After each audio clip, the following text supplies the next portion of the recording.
Good morning, everyone. On behalf of Fertilizer Canada and the Agriculture Carbon Alliance, I'd like to welcome you to Taking Advantage of Carbon Prices Opportunities webinar. Excuse me, Karen, I'm sorry to cut you off, but we still haven't been assigned as interpreters. I will ask Kevin, who's working behind the scenes, to try and address that issue. I'll continue on and hopefully we'll get the interpretation fixed shortly. Okay, thank you so much. Sorry for the interruption. If you could just hold off for a second or two, Karen, so that they can interpret the entire presentation. I apologize. Sure. Just let me know when it's fixed and I'll jump right back in. Thank you.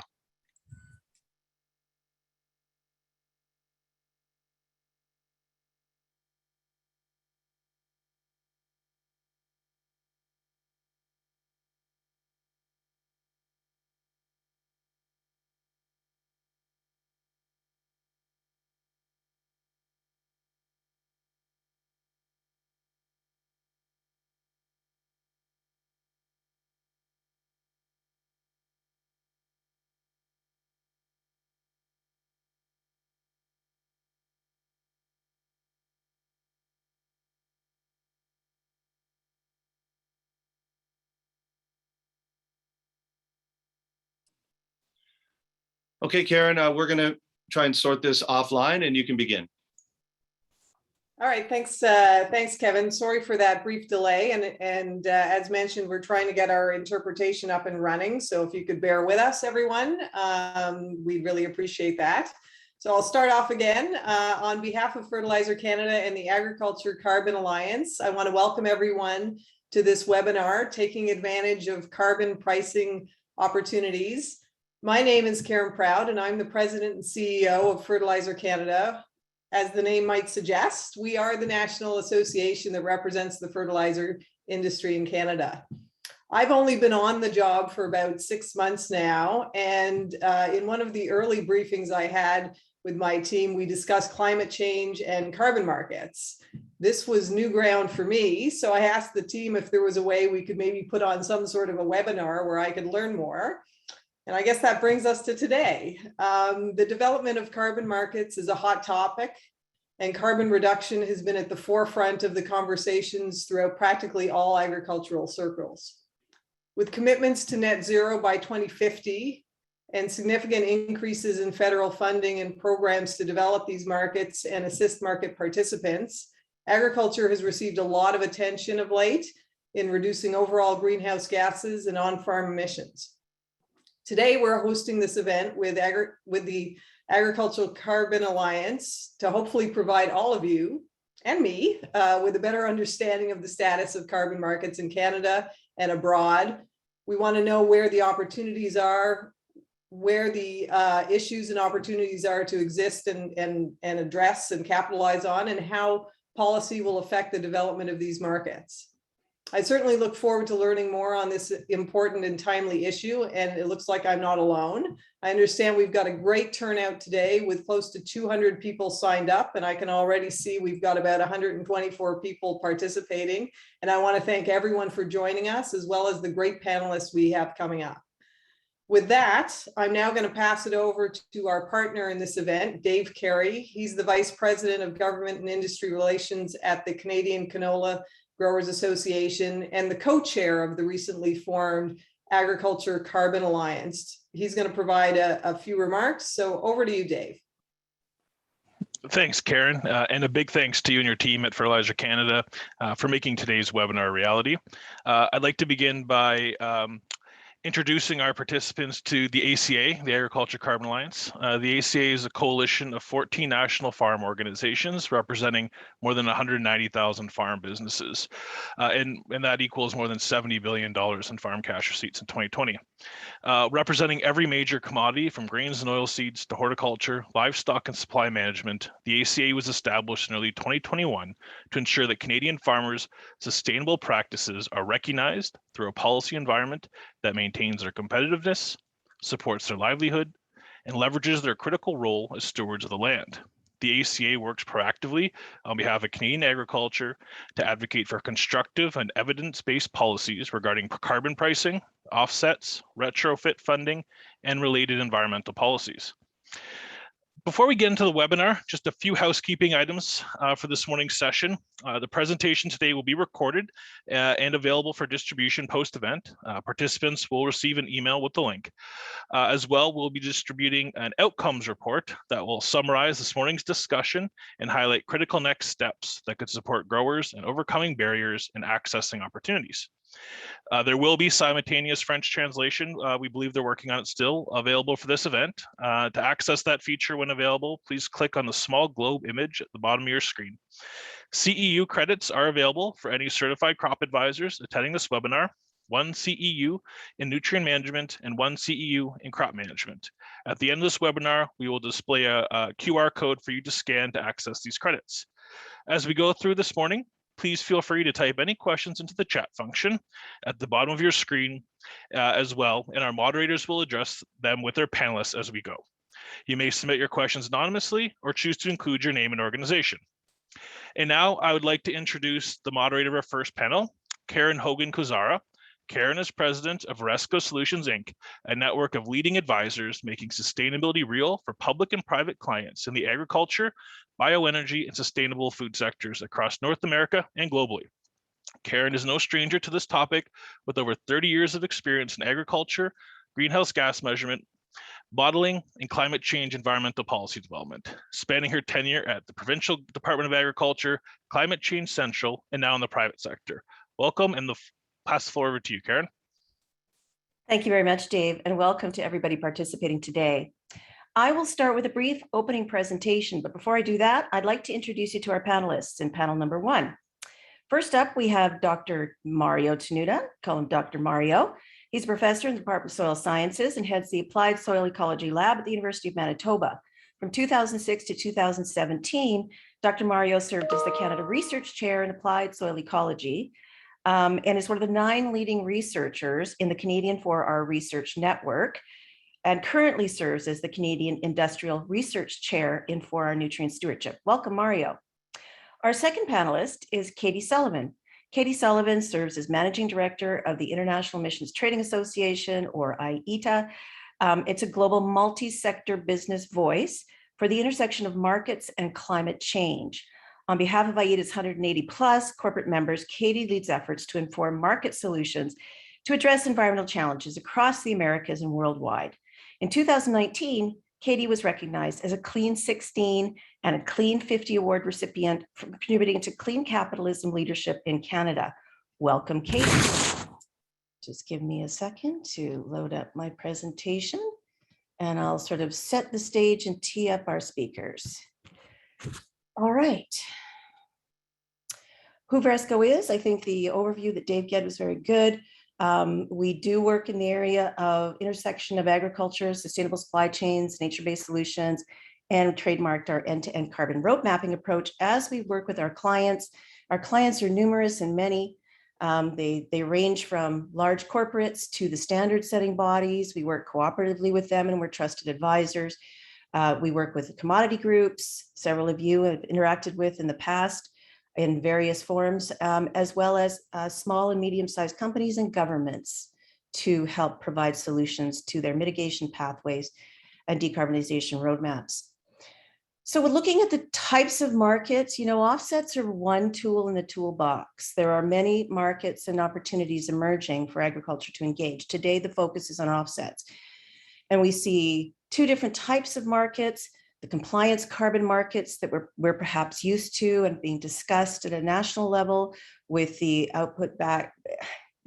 OBPS offset system that's being developed by Environment Canada and Climate Change, but we have them working at subnational levels in Canada, in California, the US, and the EU ETS. These are set by government regulators and expectations for legal large emitters to reduce and meet targets.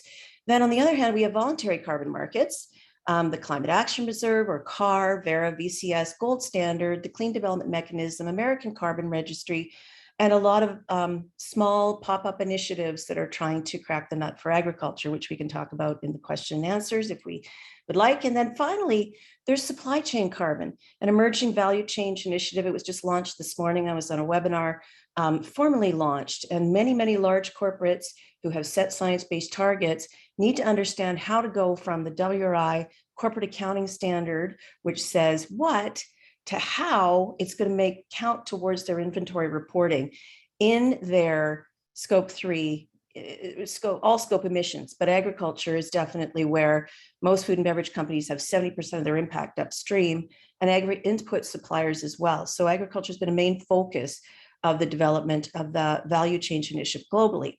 If we look back down the road to today, where we've come from in carbon pricing systems, with typically hybridized offset systems associated with them.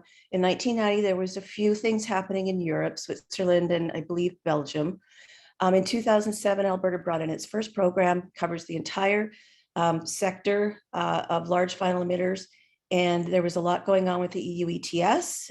Switzerland still kind of got its own way. And then 2013, it became a busier landscape with the Western Climate Initiative, if anybody remembers that. The governor and Gordon Campbell being, lockstep with California on the Western Climate Initiative. And then today we've got a very busy with over 60 different carbon pricing schemes around the world put in place by governments. But overlaid on all of that is the voluntary market, which we don't talk about very much in Canada, but there are things going on.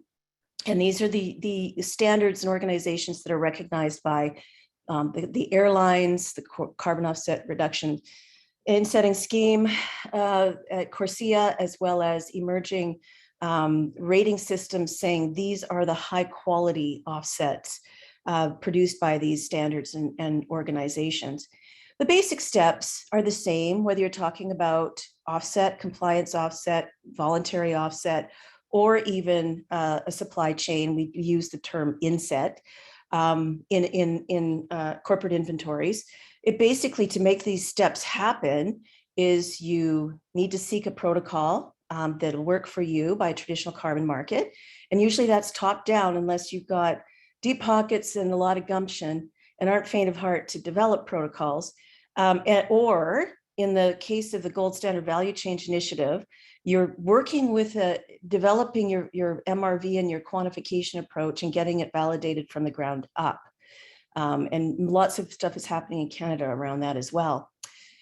The challenges we see in these marketplaces for agriculture, and there hasn't been a lot of experience with ag markets globally. About 0.2% of the volume comes from agricultural projects on the ground.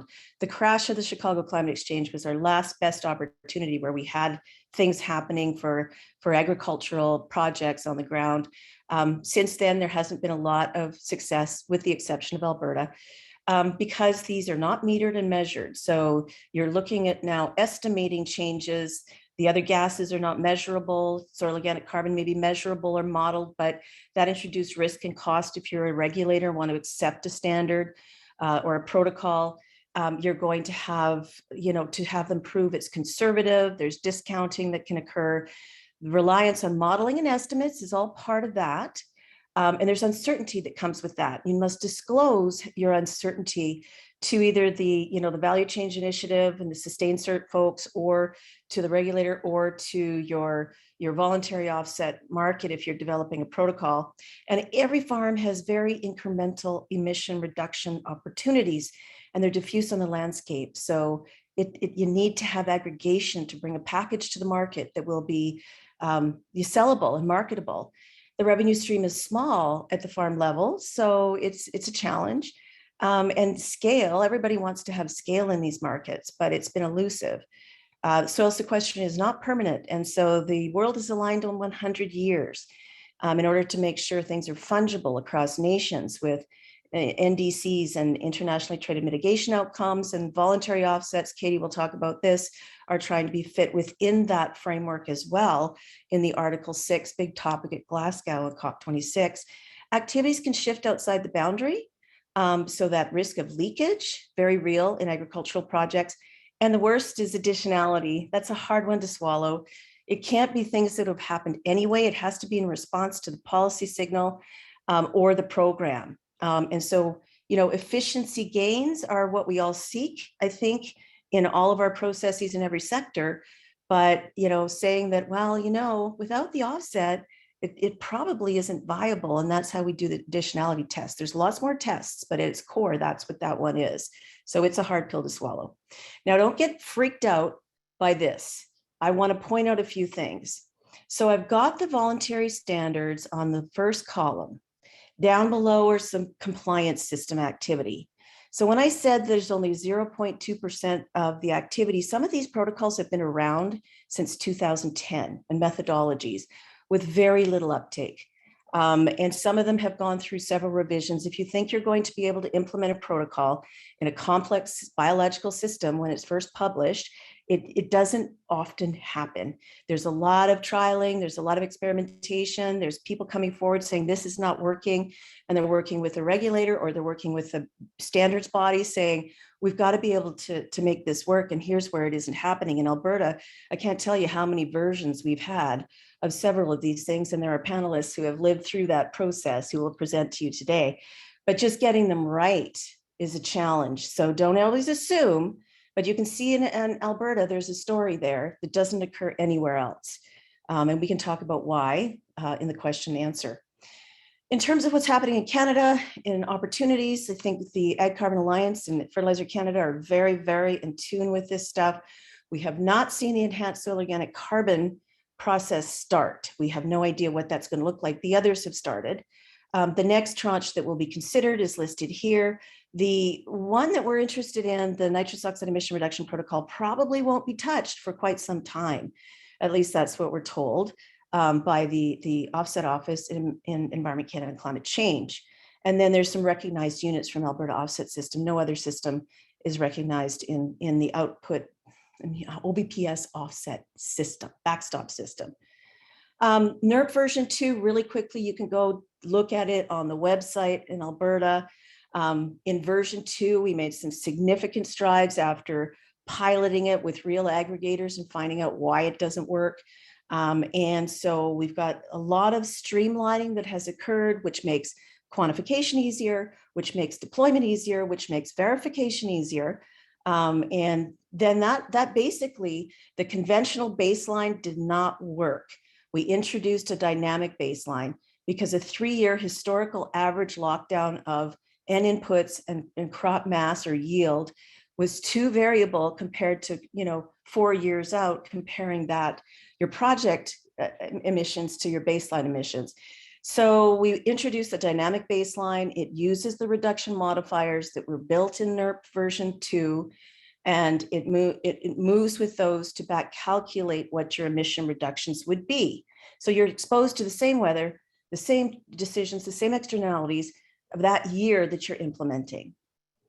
The pain points in the NERP, these are being addressed now through pilots on the ground with some of the corporate, some of them are members of Fertilizer Canada, trying to identify what those pain points were in version 2, because it still hasn't been implemented in Alberta. And in November, towards the end of November, there'll be a gathering of the Coalition of the Willing to present solutions to the governments, whether it's Environment Canada, Climate Change, Alberta Environment, Saskatchewan Environment, others, on what has worked, what they have found, and what needs to be a solution set for NERP version 2. I'm borrowing this from Michelle Nutting. She's on the call, but this is just a nice example of the testing on the ground and how they're rolling this out to their growers to look for these solutions to some of those pain points that the regulator had in Alberta. And so at your basic, intermediate, and advanced level, where you have those reduction modifiers, so long as you are keeping with the suite of practices at the 4 Rs at the basic level, moving to the intermediate, moving to the advanced, and then always the right time and place, consistently, lots of learnings there, and will be shared, I'm sure, at some point. So moving forward, how do we position the Climate Smart protocol within our government frameworks in a compliance market? I should say too that Nutrien is testing it in a Scope 3 pilot with Maple Leaf. So you're seeing these protocols being deployed within, in setting pilots in Canada. And some of the companies are moving forward with the Clean Project Registry and doing voluntary carbon with Canadian Standards Association Clean Project Registry with conservation cropping and NERP and co-implementing. The takeaways are that the 4R climate smart performance levels are more restrictive, the management levels, than just nutrient stewardship. They're designed to control for nitrous oxide emissions, not nutrient management. The higher levels are going to be a challenge in terms of an economic, which is what regulators will want to hear, that their program or their policy or their signal, the price on carbon will be $50 a ton next year, is making the difference for adoption. And those carbon pilots today are testing a number of things on the ground.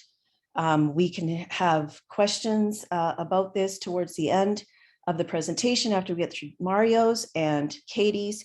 And so hold your thoughts, put them in the chat, and we'll address them then. Thank you. All right. So, Dr. Mario, would you like to turn your camera on? I'm going to stop sharing. And we'll pull you up and you can start presenting.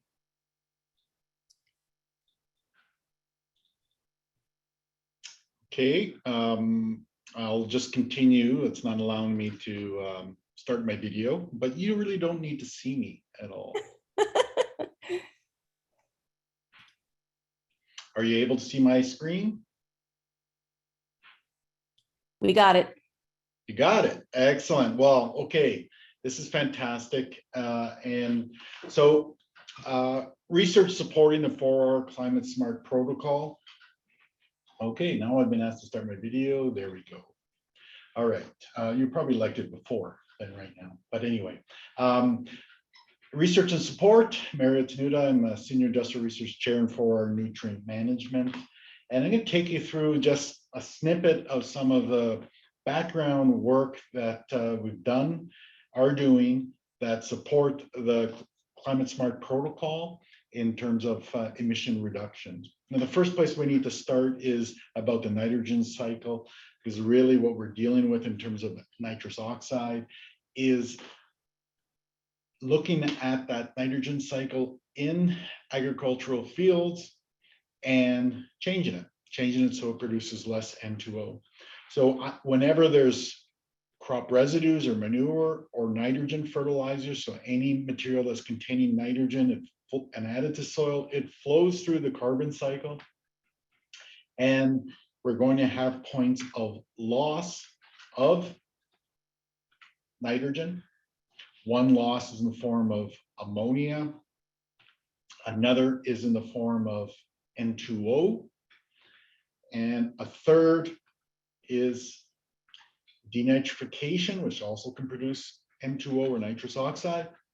And key thing here is that we often think about N2O that is directly emitted from soil, and that's predominantly via nitrification process, where ammonium is converted to nitrate by soil bacteria, and crops can take up the nitrate.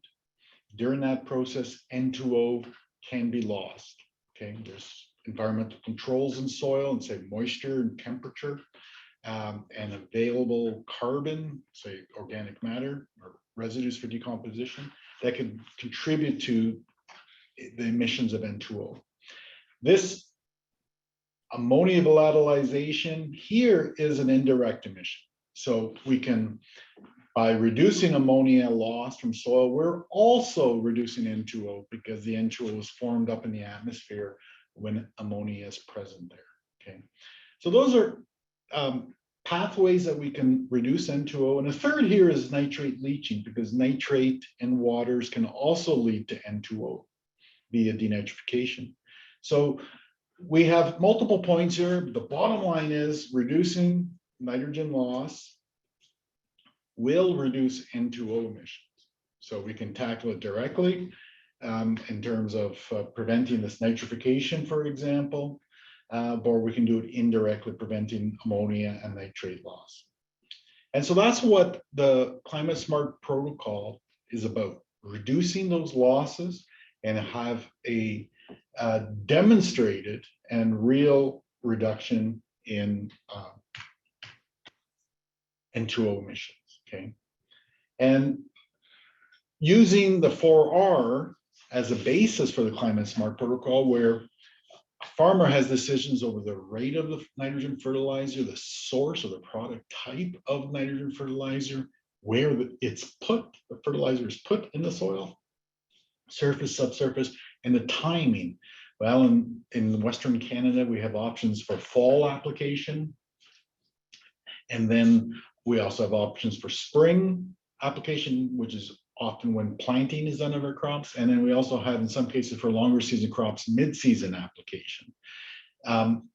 And so that gives opportunities for a farmer to mix and match actually all 4 of these 4Rs that is best tailored to their cropping system.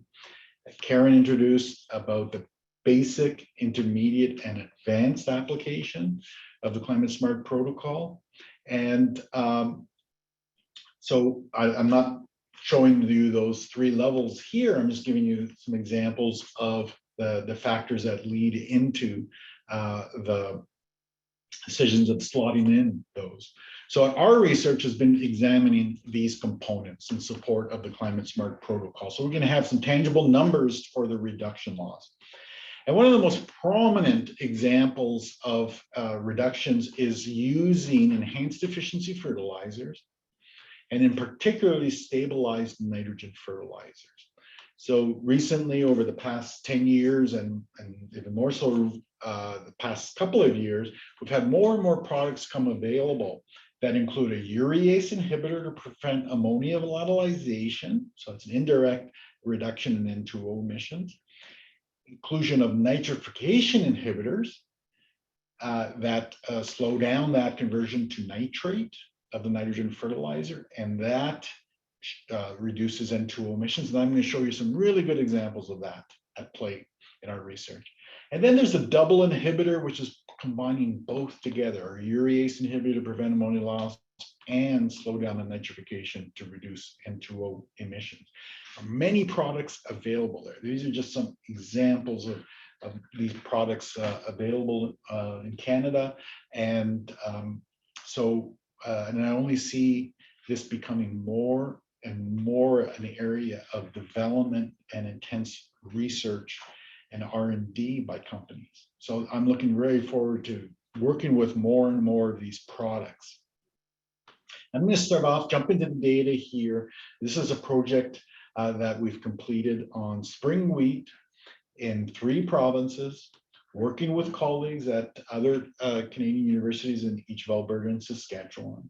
And this is how we kind of do our studies. We do a lot of studies like this with these chambers, very manual. We use equipment that is, in effect, similar to what a farmer uses, except just smaller, okay? And here you can see anhydrous ammonia being applied with an inhibitor of nitrification. And this is how we measure the gases and collect them using static vented chambers. We have other methodologies as well, but this one we can test multiple treatments, okay, or 4R practices. And here's an example of the research. Let's just focus on the top one here. This is the cumulative nitrous oxide emissions, kilograms of N lost as nitrous oxide per hectare soil. And this is summarizing the Manitoba and Saskatchewan results, where we see that 2 products, Super U, which is double inhibitor product, and Entrench, which is a nitrification inhibited urea product. And the reduction here is about 50%. And this is over, I believe, got to be a good 10 site years, okay? Very phenomenal. And you can see here, this is the conventional urea with no inhibitors, and it's quite a reduction. So these products that are N-stabilized, particularly the nitrification inhibitors, really reduce the direct N2O emissions, okay? And I'm saying here 40 to 70% reductions depending on the year we can see with those products. That's immense, that's amazing. I'm not showing you the data here in terms of a figure, but applying in the fall the fertilizer, any of the fertilizers, including the inhibitors, it actually increased emissions 25% from the spring application. So that's part of the Climate Smart Protocol, which is to try to avoid fall application and go to spring application. It's closer to when the crop needs it. We are working in our laboratory on fall application because it is a very important time and option for prairie farmers, especially in Manitoba. So we are working more on getting or finding the inhibitors that can reduce those emissions, protect that soil. One of our recommendations is for farmers to hold off their application until the latest possible in the fall, close to freeze up. But in general, if it's not protected fertilizer, and application is not late, we're advocating to avoid early fall application of conventional fertilizers. Now with grain corn, I have a project, again, I'm leading across Canada, 3 provinces, Ontario and Quebec. And similar thing with the static vented chambers. And here's an example from Ontario with Dave Hooker's lab that we're collaborating with. And this is just from 2019. And you can see the N2O emission pattern after addition of UAN. And the UAN was added around here. And then there was a rainfall, good rainfalls, and it activated the bacteria and they produced N2O. So this is urea ammonium nitrate, conventional, that was dribble surface banded, and you can see a big spike. Well, with the urease inhibitor, which is Agritane, there was a reduction, almost half. But when we have the urease inhibitor plus a nitrification inhibitor, wow, look at that, isn't that, that is dramatic difference there in terms of reduction in N2O emissions, okay? That's a good 75% reduction. Very powerful in terms of what these products can do to reduce N2O. And just to summarize, in Manitoba for 3 site years, that Super U, which is a double inhibited product with the nitrification inhibitor, distinctly always dropped emissions by half. When we can also do other practices in season, for example, where we deep inject, so that's deep, is it's not really that deep, it's 3 inches. And of the UAN in season with corn, we get a reduction with that. And so that's just placing it in a different spot. Getting it away from the surface reduces N2O. And if we're applying at the surface, applying with the nitrification and urease inhibitor also reduces N2O emissions. The farmers have many options here. This isn't just the only data out there that's showing this. We have other studies in my lab, but my colleagues across Canada have also data that supports these findings. And that data has been what has been the basis for the Climate Smart Protocol in terms of the reduction factors that have been used for our practices. And in effect, I believe those reduction factors are too conservative based on our data, but at the moment, it's probably best to be conservative than to overshoot the emission reductions. I'm sure in time those reduction modifiers will be increased to reflect more of our current results. Here's a study in terms of with canola done and still continuing in Manitoba here in my laboratory. And here's an example of the N2O emissions based on yield.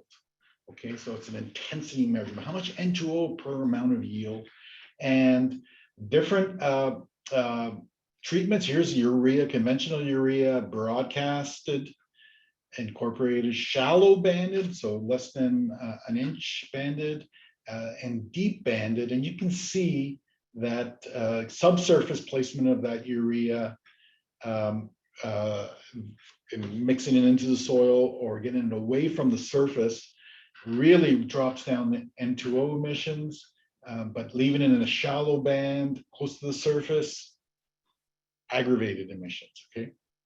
So our policy, our recommendation is to incorporate that fertilizer or deep band it.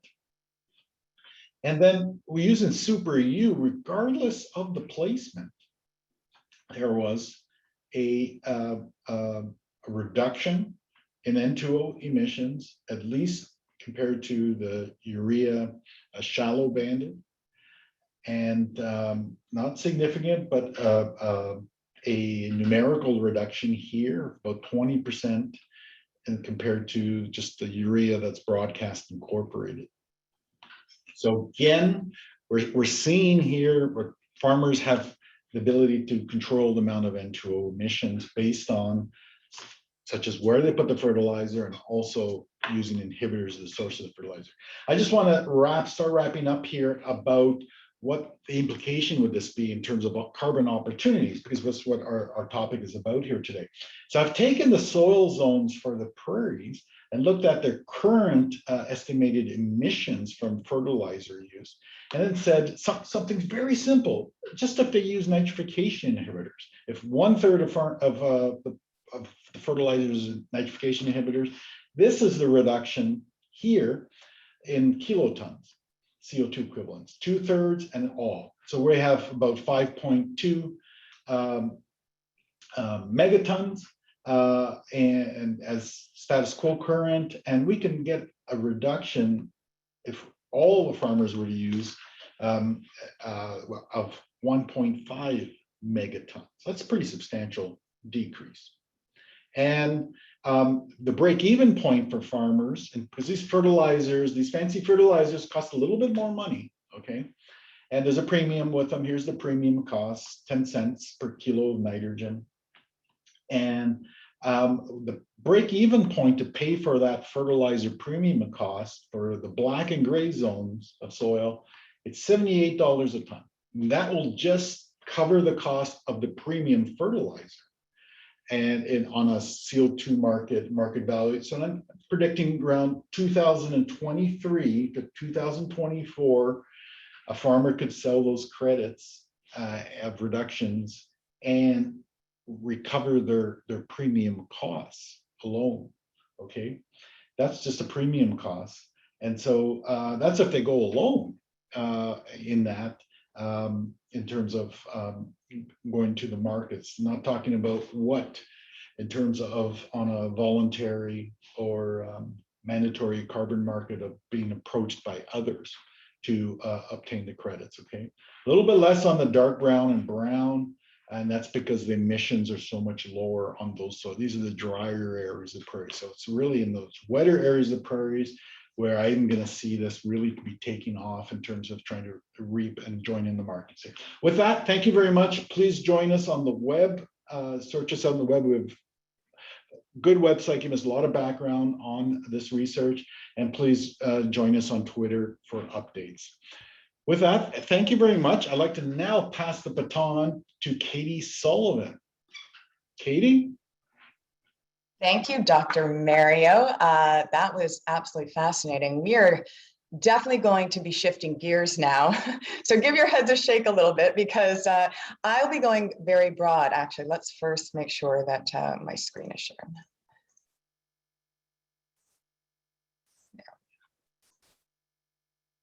All right, so it looks like this is working. So we had Karen. Parts of what I'll be sharing will certainly complement, amplify, maybe update some of the updates that Karen shared at the front end. And then I'll also be looking at outlooks for these markets, compliance, voluntary across Canada and globally through 2030 and beyond. I recognize that being the last hitter up to the plate and we're running out of time. So I will be whizzing through a lot of this. I want to make sure that there is time for us to take some questions from the group. I just want to underscore though that when you even look at the last few months, the amount of data analyses, commitments, briefings, you name it, it's just gone wild. I think what you see here, and this really focused on net zero, carbon pricing, carbon markets. A lot of this has been published within the last, I'd say, 3 to 4 months and doesn't even capture what was announced, communicated during last week's major New York Climate Week. And that it represents the biggest kind of milestone global gathering before the UN climate negotiations, COP26 in Glasgow in November. So all of these are publicly available. One plug here is that IETA's catalog of compliance carbon markets globally. There's about 20 briefings that we have published and updated recently. That includes across Canada, the output-based pricing system. I was smiling. There's so many acronyms in our space, but when Karen was saying OBPS, so including on the OBPS and including across the existing provincial carbon markets, so Nova Scotia, Quebec, Alberta, you can do a deeper dive into some of the latest market dynamics, the pricing, the volumes, the protocols, the risks, what we're watching. But if you also want to dig into the EU or Colombia or China, or the list goes on, they're all publicly available. So I just want to make sure everybody is aware of that. So recently, you had the UN publish its updated NDC synthesis report. NDC, nationally determined contributions. These are the targets that countries have put forward to the UN to reach their climate goals. And in recent months, you've seen updated nationally determined contributions in the Canadian context. Originally, the target was 30% below 2005 by 2030. Now, and it was just officially submitted to the UN in July, you have 40 to 45% reductions below 2005 levels by 2030. So that's what we mean by this updated NDCs that are coming through the gates now, and more will be coming through COP. Now, the chart here in the updated synthesis report clearly shows that global GHG emissions will be 16% higher in 2030 than they were in 2010. So those equal levels aligning to a 2.7 degree warming world.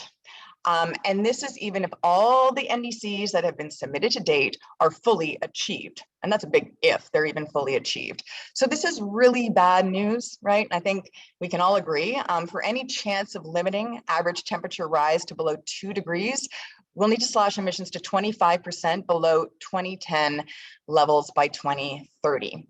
Again, to be clear, these new projections take into account all commitments from parties that have been submitted since July, actually up to July 2021. And now I think we have around 113 or 14 parties have submitted their updated targets. It represents around 60% of the parties to the Paris Agreement and around 50%, that captures 50% or half of the world's global greenhouse gas emissions.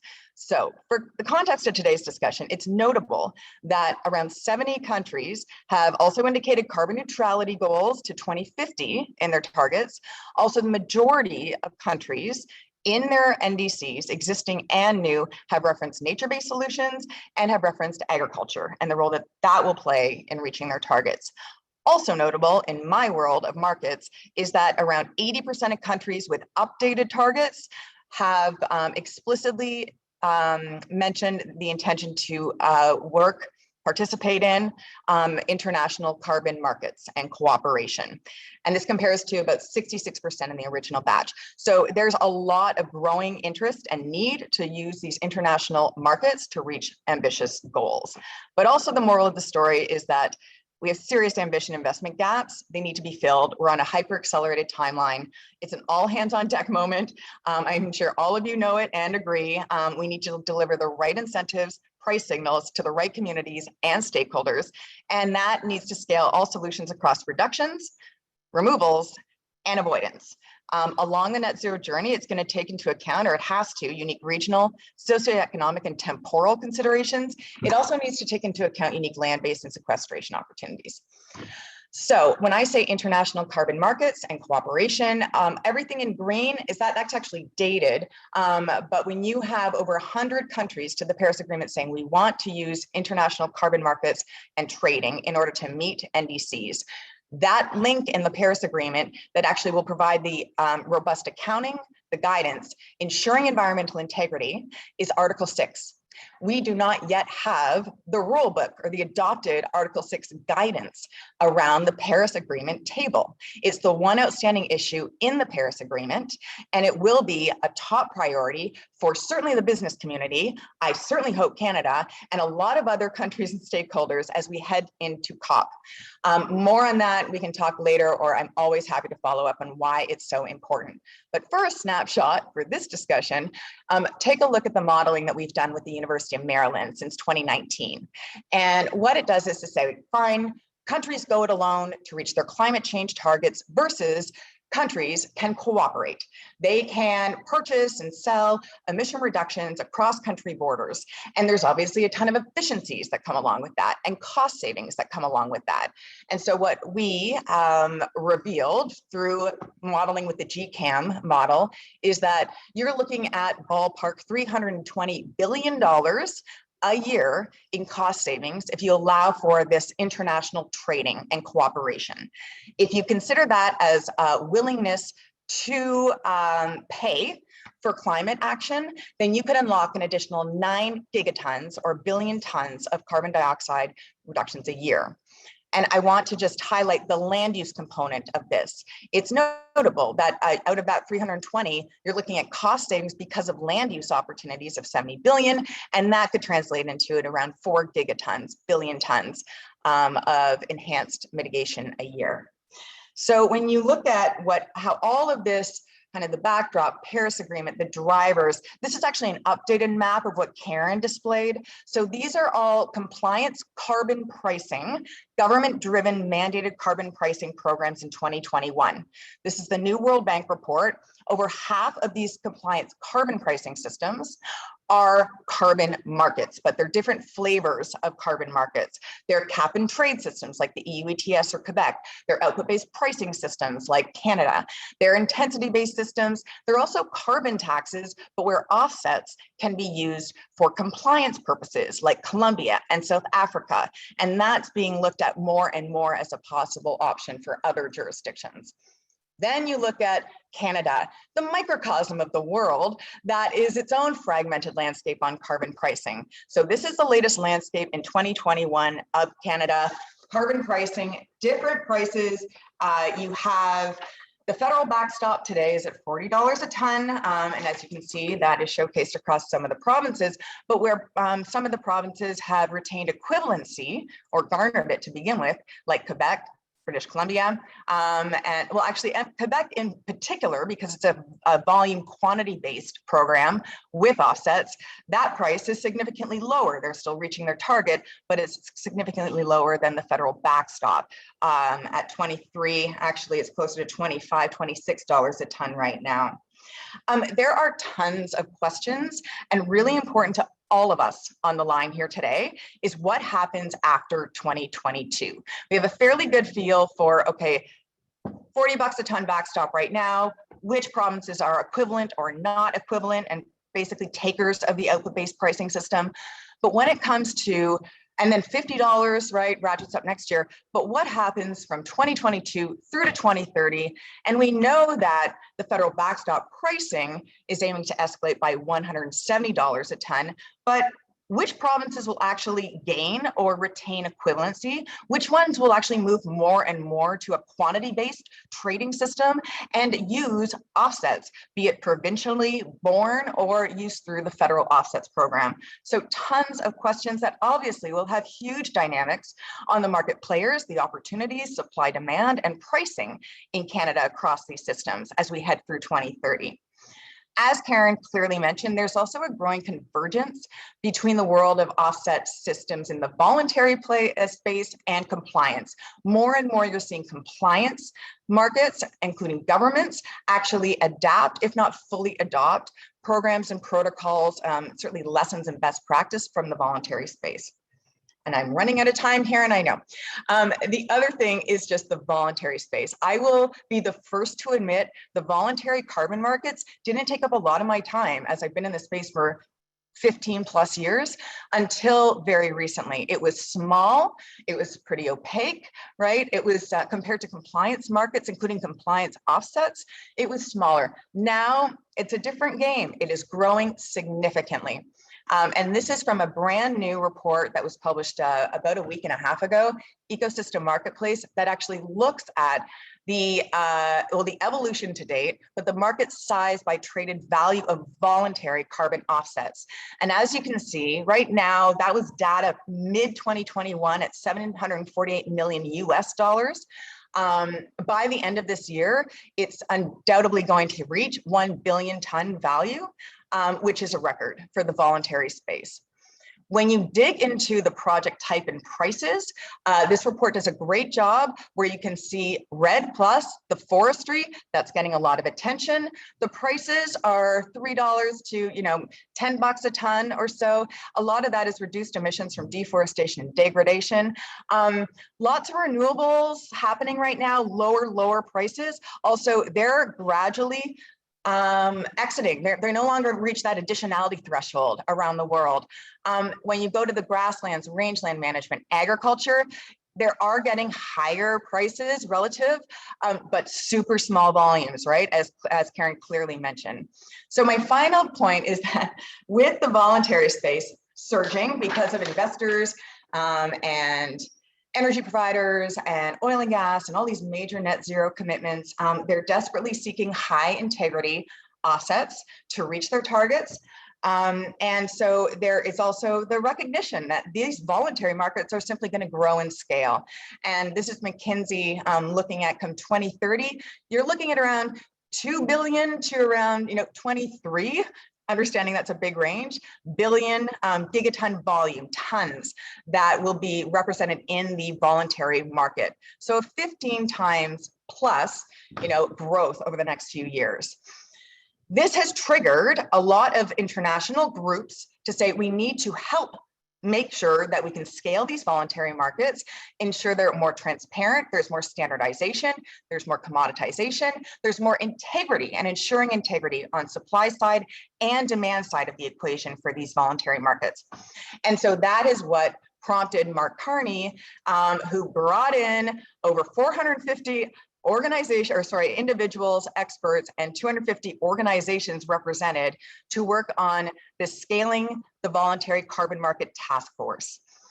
The only thing I'll mention here is that as of last week, there's a ton of work that has already been done, but officially last week, the governance body was announced by Mark Carney and the team, and there's going to be a lot of work in standing up this new organization to support the scaling, standardization, and ensuring integrity in the voluntary carbon market, including with announcements through COP26 in about a month's time from now. So I will leave it at that. Thank you very much for allowing me to go a bit over time. Karen, I'll go back to you. Thanks, Katie. Mario, if you could turn your camera on, we're going to do Q&A. I'm busy typing responses because we're running out of time. We have to take questions at the top of the hour. I'd like to be able to pull some of these questions. Mario, you've been answering some too, which is awesome because they're starting to pile up on us. Yeah, notice that. Brian, Innes, I hope that Mario's chart there where he had the cost at 10 cents per kilogram of these new products and then the prices for carbon answers your question. Please put in the chat if yes or no, it answered your question. Fraser, I tried to answer your question on the 100-year liability period or permanence period. There are buffer reserves that are used by many programs and standards in their protocols for replacement mechanisms for reversed carbon. Alberta uses that. The Verra, almost all of them do. Whether they're for avoidable or unavoidable varies. And Katie and I did present to ECCC people on the different methods that are being used because they are contemplating a buffer reserve approach for reversals. And so that lifts the liability off of the farmer. I'm going to have, there's a question here. If you answered Shauna's, it becomes a business risk for me and many other farmers. It becomes a business risk, yes. Sequestered carbon, I agree. And, there's a lot of people, companies, organizations who are looking at that in the US. There's popping up all over the place. The corporates who are, putting pilots on the ground are also looking at that. We have yet to see where the federal government will land when they start the enhanced soil carbon protocol. So but buffer reserves are a very common tool, and it does free up the ability to do, contracting without liability. You're drawing down from the buffer reserve if you have a reversal event on your farm. And so then we've got another question here about, let's see, I'm going over the Q&As. Steve Barron, as an independent nutrition supply retailer in Western Canada, is there an opportunity to partner with Fertilizer Canada or other organizations to participate with a pilot carbon nitrous oxide program at the farm gate? I think so. I think, Michelle Nutting's on this call. You can get in touch with Michelle Nutting. And because she's doing piloting right now with growers across the 3 Prairie provinces, and they're looking towards 2022. So getting a hold of Michelle would probably be your good first step. Michael J. Delaney says there are huge regional differences in terms of soil type, livestock integration, topography, water access, rotations, agronomy, cover crops, value-added facilities, crop choices, marketability versus feed. There is no one size fits all. So client farmer research, education, and exposure is important, ? I'll pass it over to you, Mario. Karen, I was just typing an answer. Can you just say that again? Okay, well, you just continue because I've got a couple more that I think are coming in the chat. Let me check. No, I think we're good. But I do have some other questions for the panelists before we wrap up. Katie, you covered off the drivers and carbon markets very well. A key characteristic surrounding a carbon market is the concept of additionality.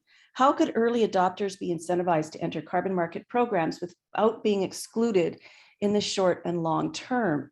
So this is a question that came from the organizers. And maybe what I'll do is just share my screen really quickly in terms of how we've got to 17 million tons in Alberta with the adoption rates that are there. With our levels of uptake in no-till.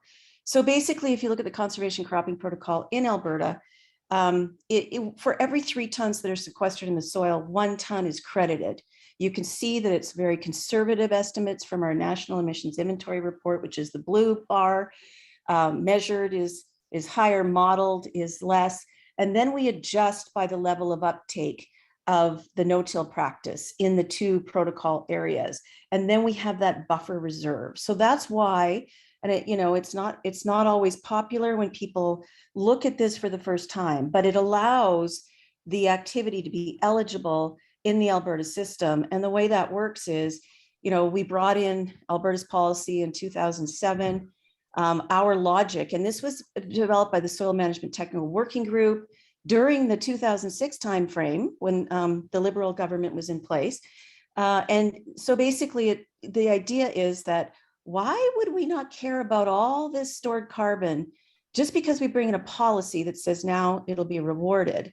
So that idea of making sure, because once we get a sequestered ton, it's 100 years, man, it's got to be 100 years, and we're going to monitor, and it's got to be replaced if it reverses. The idea was, let's maintain the sink and let's keep building it.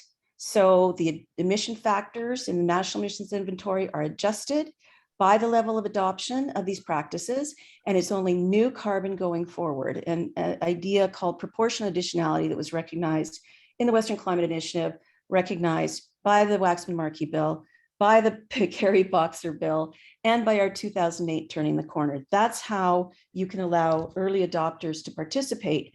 It isn't a huge amount, but it allows them to be eligible moving forward. I think we have time for 2 more questions. What Can I add?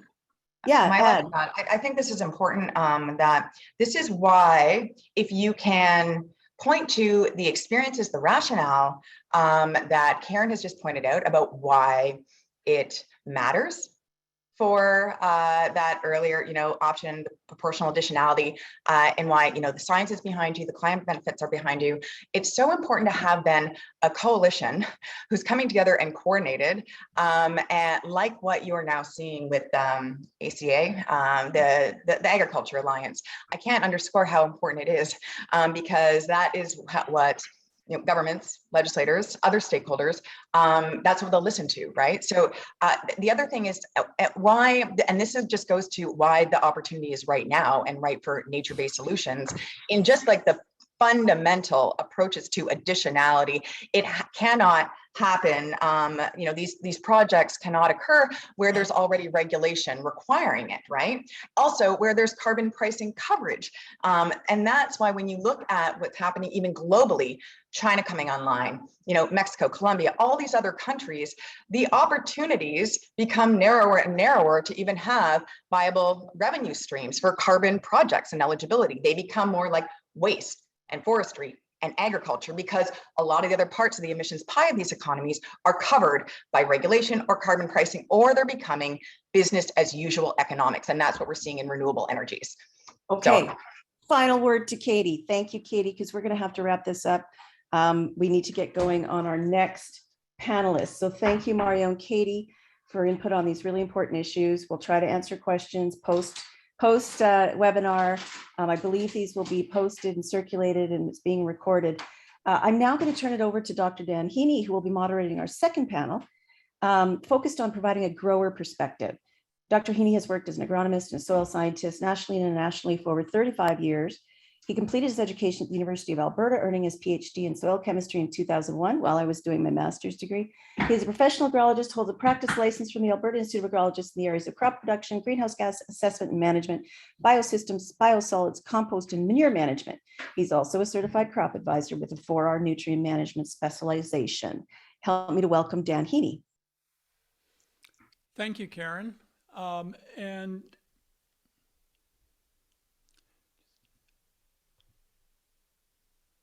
Sorry, my screen went blank. There's always some little glitch.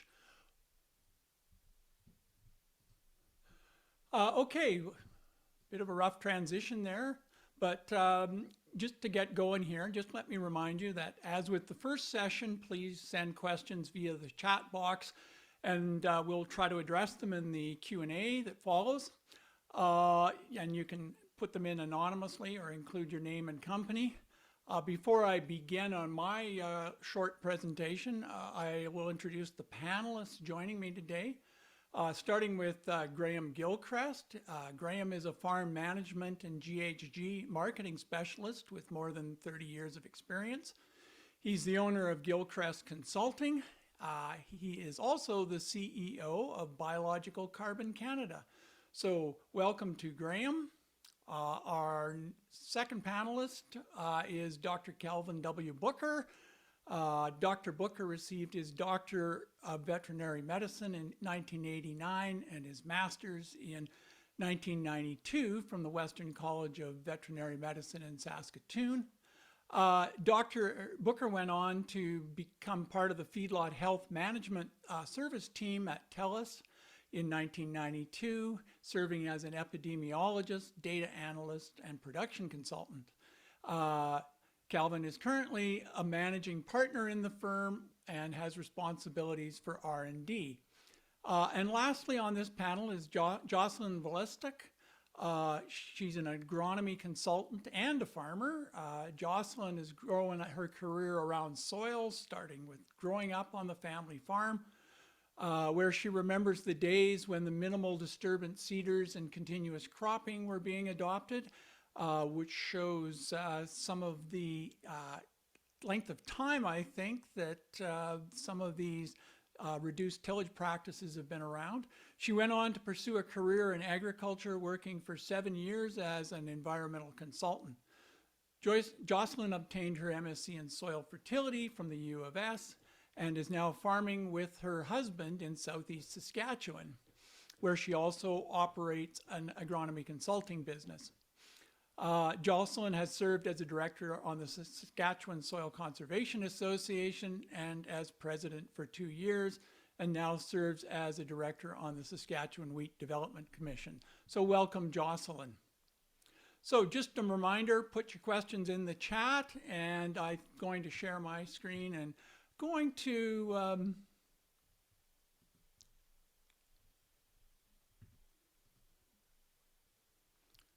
of course, having practiced this multiple times, it still doesn't work very well.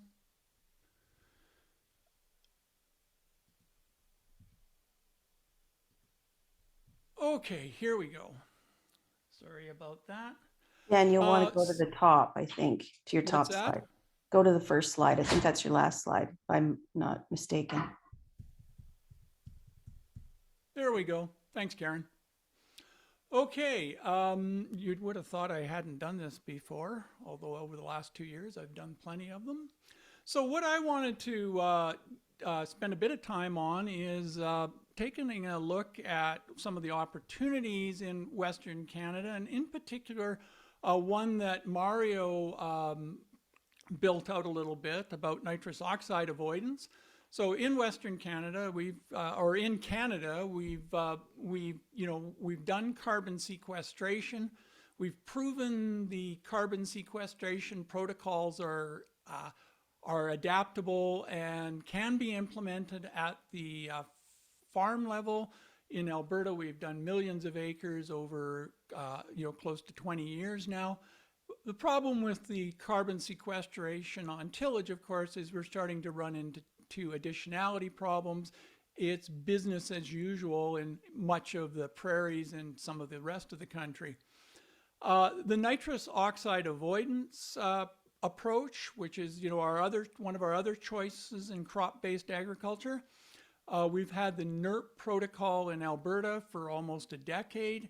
Haven't been able to implement it at the farm level, due largely to some fairly significant barriers to implementation that put a lot of risk on the farm and on the aggregator. Things like what we call field out, farm out, which Alberta Environment insisted on in the protocol, which basically means that, to give you an example, if one field one of the registered fields in the project on a farm breaks the protocol, for example, I'll give you a real life example. A grower wants to switch from wheat to canola, so he goes out and broadcasts some ammonium sulfate to meet the sulfur requirement. That breaks the protocol, and so he loses loses the farm. So Alberta NERP is too risky really in current form, and that combined with previously low prices for carbon has made it unworkable. The 4R Climate Smart protocol, which Fertilizer Canada is driving the development of, is looking for ways to deal with some of these barriers and get the protocol to the point where it's more easily implemented on the farm. The cover crop based carbon sequestration, of course, we've got some barriers there in terms of increased costs, your seeding or underseeding and additional cost. Sometimes the logistics can be challenging, especially if you're looking at fall seeding and trying to get a field or fields ready after harvest, and the benefits, including the offset yields, are not fully understood for the Canadian situation at this point. So what I wanted to do just for a few minutes then is dig in a little bit further with what Dr. Tenuta was talking about with the nitrous oxide emissions, and just work through a bit of a case study or an example. This is a grower in the region, the black soil zone, where the emission reductions tend to be the highest for nitrous oxide avoidance. And we're talking, let's just set the stage as a grower who is already doing variable rate. and they want to move up to this advanced practice level. And to do that, they're going to look at applying, why did it do that again? They're looking at advanced practice level. They look at applying a double inhibited enhanced efficiency fertilizer. So you can see on the left there at that advanced level, they have to use a nitrification inhibitor, a double inhibitor, or a controlled release product. They need to optimize rate. They're already using variable rate, so they qualify there. They're spring applicators, so they would qualify under right time, and they're banding. So if they're doing all those things with the, and say have added the EEF, then they're going to get a 35% reduction in nitrous oxide that they can credit. So I used a little different numbers than Mario did. So assuming rate reduction does not, I've used kind of a rate reduction scenario to start with. I've used that urea plus a double inhibitor at a 12-cent per pound premium, which is some data I got in the last few days from a few phone calls. I've used a rate in this black soil scenario of 120 pounds of urea, and then maintaining it at 120 pounds for the double inhibitor. You can see there the differential is about $14.40 an acre. So just on the left then, or on the right I should say, I've put out some carbon prices and the price back to the farmer below that in sort of the pink, where it's run at about 70% of the carbon price obtained has gone back to the farm. And you can see there below that the offsets you're going to generate in this scenario are about 0.15 of a ton per acre per year. And on the right there, you can see that, how much you're going to get back per acre. So you can see then with that first scenario of, keeping rates the same, the carbon prices have to be up around $150 before using these numbers, before you're actually paying off, the carbon pays off the difference in the fertilizer source. If we were able to drop rates a little bit, these are supposed to be enhanced efficiency fertilizers. So if we were to drop it to 110, you can see what happens there. It comes down to the range of somewhere around $50 to $75. And if you could drop it to 100 pounds of N and still get the same yield, then you'd be basically making money right off the bat. So I think though, asking farmers to drop, if they've been using about 120 pounds, asking them to drop it down to 100 pounds is a pretty big risk and not likely to be taken up. So just, if we look at this, so in Canada, we've been we have been pretty careful with our nitrogen use. This is sort of this, theoretically the way nitrogen yield responds to nitrogen rate. We go up and then it flattens out. As we know that, once you've reached this plateau, or even the maximum yield with the minimum rate required to reach that plateau, you're already past the profit maximum or return on investment for your nitrogen. So you've already, when you get up here, you've already started to reduce the potential profit. Now, there's not too many growers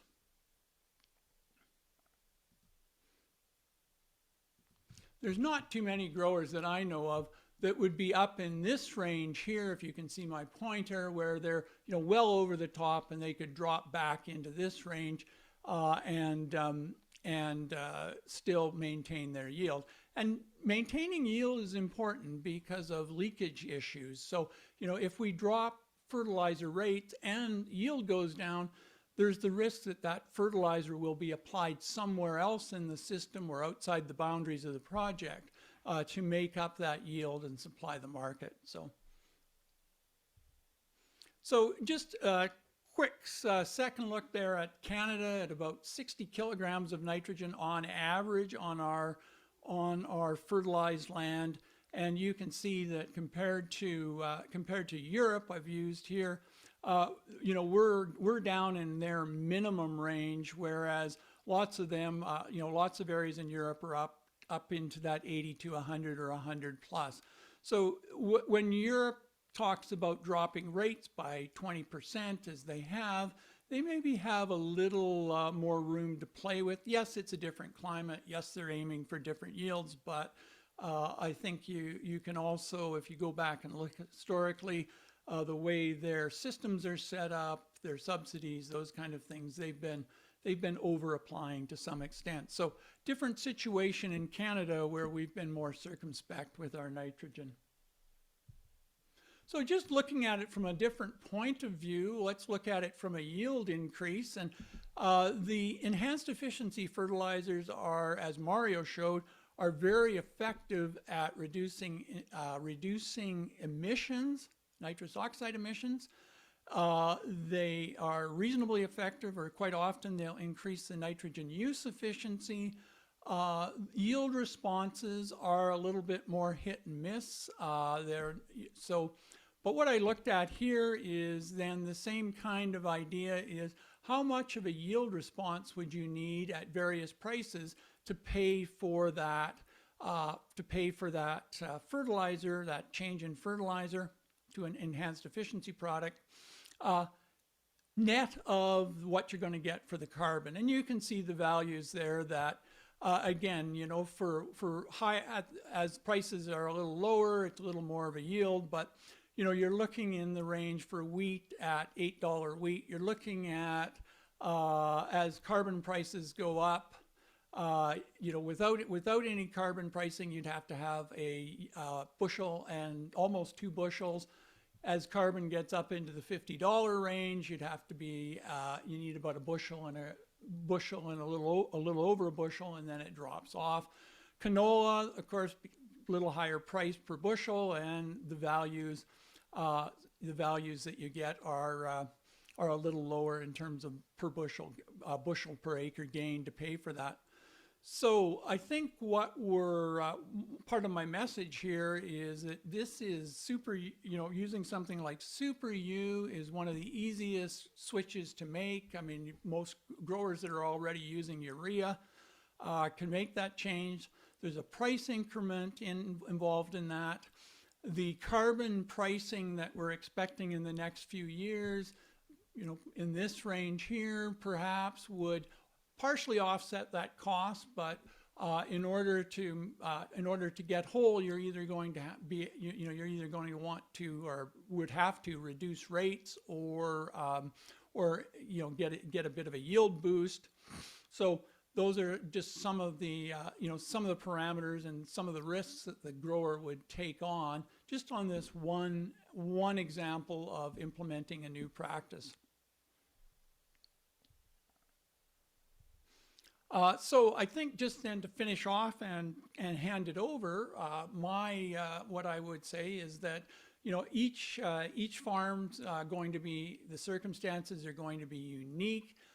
Adopting the climate smart protocol, growers are going to have to look at, you know, what some of the longer term advantages and co-benefits are in addition to the carbon price.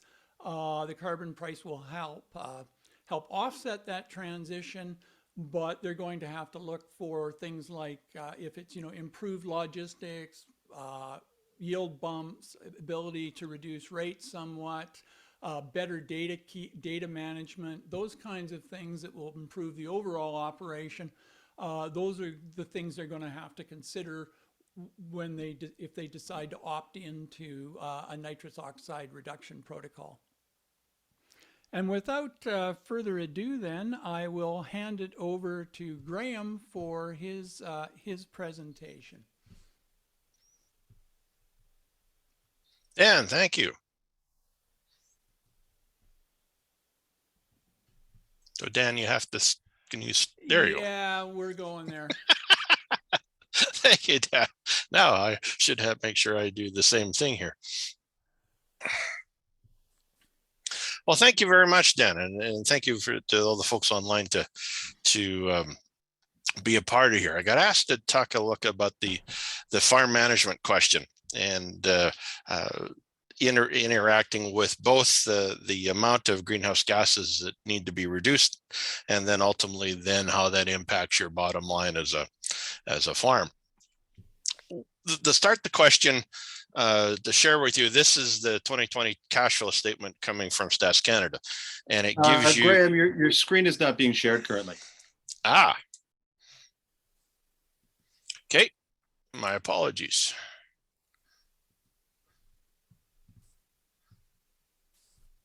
There it goes.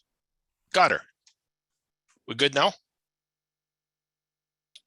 Yes, proceed. Sorry. So in the cash flow statement coming from the 2020, this is a look at Canada's farms from all the way from Vancouver Island to Newfoundland, and you get an idea that you certainly got over 70 billion in revenue coming in, but ultimately when you get down to the bottom end, by the time you pay for land access and then you've got net earnings, and at some point in time you're going to have to pay for your current liabilities, you get a sense of the challenges on Canada farms for both the revenue coming in and then the cash going out. And if I help and add to folks like Ranchers for Profit, you're as a farm, you're in a ranch, you're dealing with 4 places that you're trying to figure out how to essentially make better money at. You're examining your overheads.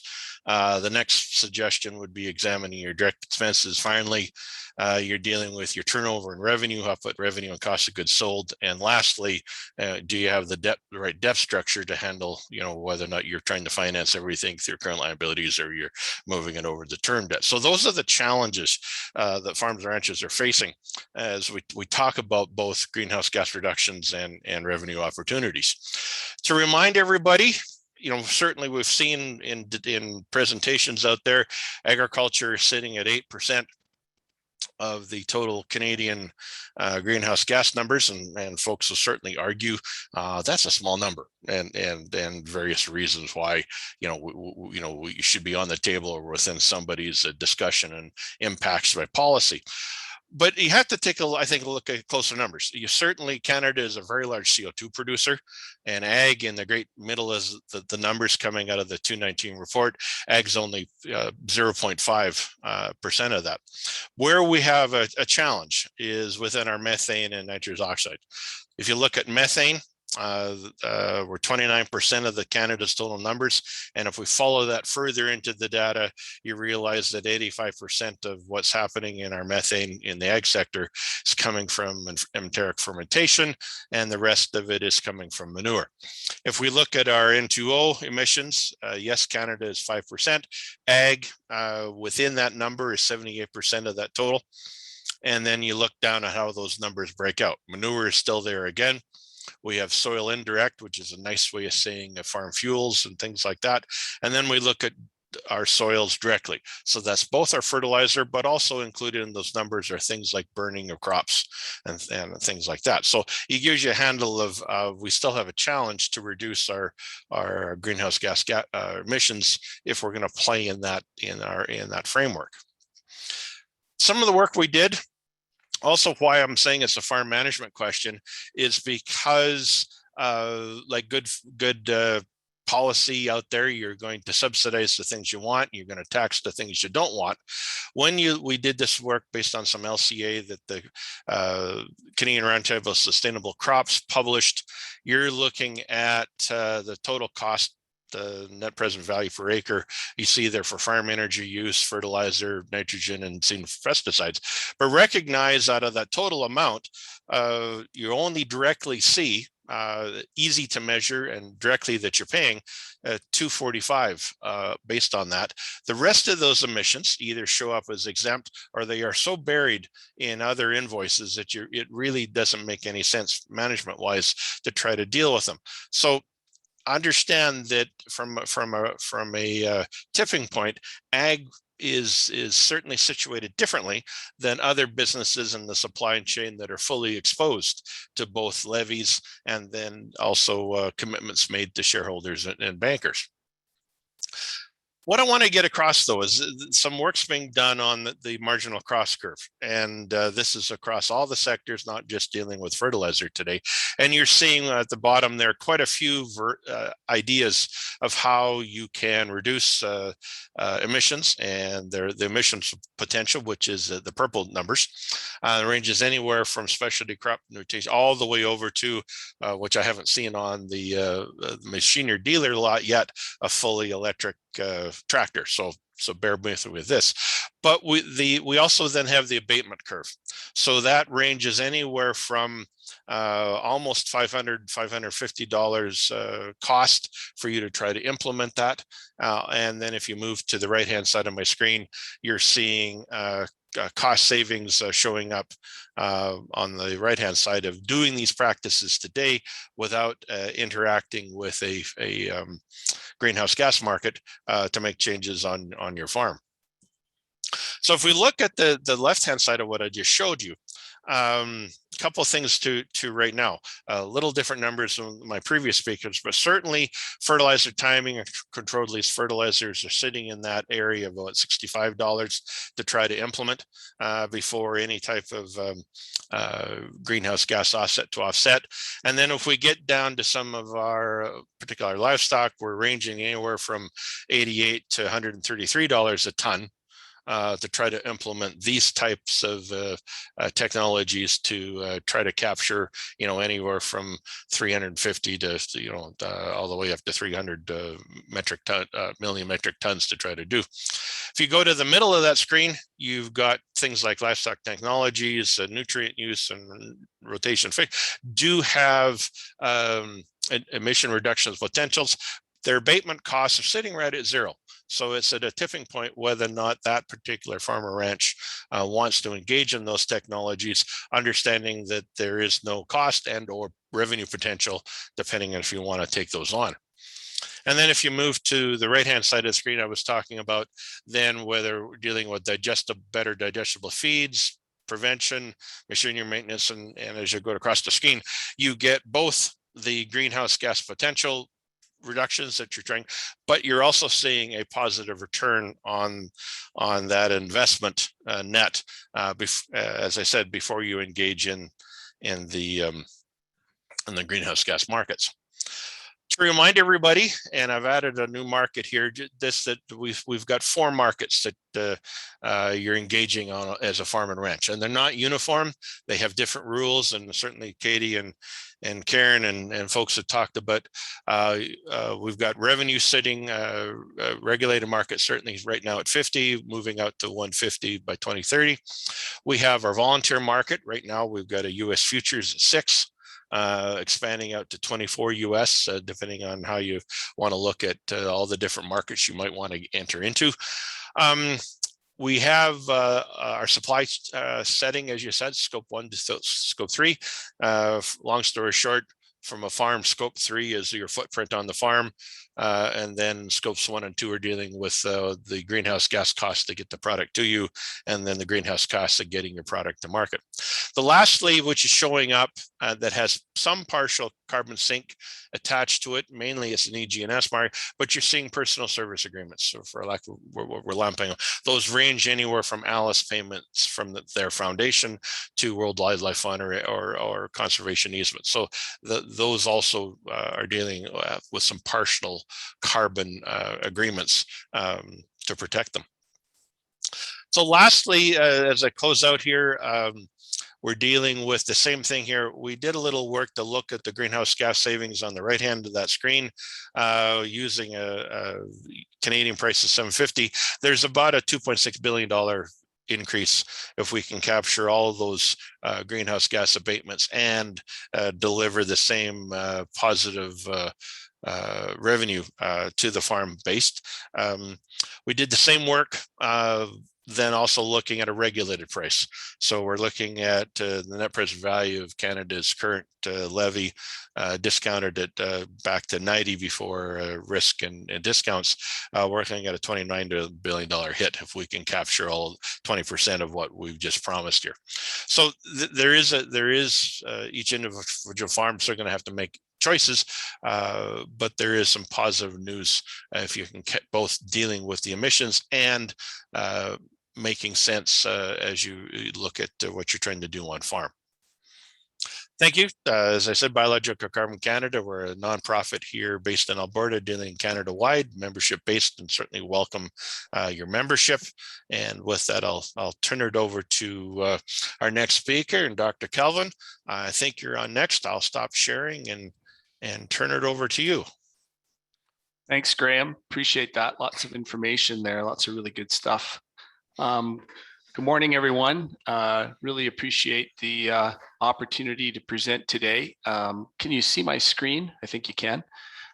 We're going to spend the next 10 minutes talking a little bit about capturing carbon credits with feedlots in Alberta through the compliance market program that exists there. I'm going to cover three things this morning. I'm going to give you just a little bit of background on our organization because it's important to understand to figure out how we got involved in this space and what led us to do that. Second, I'm going to give you sort of center things a little bit on greenhouse gas emissions from cattle production because it's a little bit different than what we're talking about with most of the other sessions this morning. And the third part is then let's just go through how we ended up where we did on the Alberta program. So our company was formed 38 years ago, and we were veterinarians to start with. And so we were really focused on providing animal health solutions for feedlots in Alberta. I'm going to be really specific, South Central Alberta. But you'll see that over time that's evolved to really involve all aspects of animal health and production, which includes sustainability on feedlots and calf grower operations throughout North America and elsewhere in the world. Our approach is probably no different in some sense than a lot of consultants would be. One, to do things better. So of the things that we already know we should be doing, whether that's on the animal health, the production, or the nutrition side, to actually try and do that every day, 365 days of the year, so that producers are able to optimize what's the benefit of those programs of things we already know we should be doing. But the second part is to do better things. And we have a very large continuous research and development program to identify and validate the most cost-effective methods in the commercial production systems. We don't come up necessarily with the ideas because there's lots of great researchers in the world that come up with ideas and do the pilot studies and show the proof of concept, but we're the ones that actually take it to the field and do the large scale applied side of things to make sure or determine in which cases we can validate that producers are being able to see the benefits from the small scale study. We're based just south of Calgary here in Okotoks, but we provide our subscription services throughout Canada, United States, and Mexico, and then into Central South America, as well as in Kazakhstan. And our client operations put through about 4 million animals a year in all of those sites. If you kind of look at where they're located in lots of different geographic regions, lots of different climatic conditions. And so we get to see lots of different types of production systems in the feedlots, which really lets us see what kinds of challenges there are in different areas, where the similarities are, where the differences are. If we think about Canada, you'll notice there's a big cluster of feedlots and clients in Alberta, and that's twofold. One, that's where we started, but two, 70% of all feedlot production in Canada takes place here in Alberta. And the last point is that we have a big team of people. Our company is not myself and a couple other people trying to string this together on a shoestring budget. There's over 40 of us that are either veterinarians or PhD animal scientists, and a huge support team on the research side, et cetera, that allow us to have touch points with all those customers on a daily basis, 365 days a year. But that's also what gives us the scope and scale to be able to look at some of the things like the offset programs in various parts of the world. Okay, with that as background, then looking at beef greenhouse gas emissions, I think this graphic does a very good job of showing, if we look at the intensity of greenhouse gas emissions globally, expressed as kilograms of CO2 equivalents per kilogram of protein produced, the dark green or greener areas have lower greenhouse gas emission intensities, and the purple areas have higher ones. And you can see that certainly in North America and in Western Europe, maybe in Eastern Australia, we've obviously got lower emission intensities than we do elsewhere in the world. I think Graham showed slides looking at the Canadian carbon footprint relative to greenhouse gas emissions, and I think the number for agriculture was 8% in Canada. These are the U.S. numbers, and you can see it's very similar. You know, if the total agriculture is about 8 or 9%, depends exactly how you count it. But beef cattle account for about 2% of the total, and that's pretty similar in Canada as well. If we look at that 2% from beef cattle, there's been a number of life cycle analyses that have been done, both in Canada and the US, and they're very similar. If you average those, you can see that 72% of the greenhouse gas emissions actually come from the cow-calf sector, 14% from the grower or stalker sector, and about 14% from the feedlot sector. So this 14%, which is 14% of 2%, is really where the area that we've focused and that we work in. And I think the last thing for centering us on the greenhouse gas discussion in feedlots is we already actually have a fairly low methane emission factor in finishing cattle, because as Karen pointed out, over time, we've actually already adopted things that are cost effective to do, many of which lower the methane emission factor in the diets that we feed. So things like feeding high concentrate diets, using ionophores, adding fat to the diet, and feeding cattle on an ad libitum basis. So now we take it forward from there. So that's our set point. So how did we get involved with this? Well, as Karen mentioned, in the province of Alberta, the Compliance Markets 2007, they established a fed cattle protocol. And really, I'm going to be honest, it wasn't on our radar screen. But AgriTrends, a division of Trimble, contacted us in 2009 and said, hey, you guys are the leaders in what's happening here. There's this opportunity to look at offsets as you potentially look at new technologies. Will you work with us to try and understand the protocol? Because we've been through it and can't really figure out whether there's something there or not that would benefit producers. So we started with reviewing the existing protocol. We had to work through developing an appropriate methodology for quantifying the emissions using available data sources in the feedlot. This is a baseline approach here in Alberta, where you have a 3-year baseline, and then you got to compare subsequent to that. And feedlot production, while it seems like it's very standardized, it's actually a series of different processes that are happening in the feedlot. And the market has a big influence on whether someone feeds steers or heifers, someone feeds lightweight animals to heavyweight animals, and how big they make the carcasses. So we came up with a methodology. We resubmitted that to the Alberta government scientists to see if they were happy with our methodology. We identified there were some limitations in the existing protocol. As Karen mentioned in her presentation, they don't always get it right the first time. And there was a couple of things that we couldn't actually comply with, because that's actually not what was happening.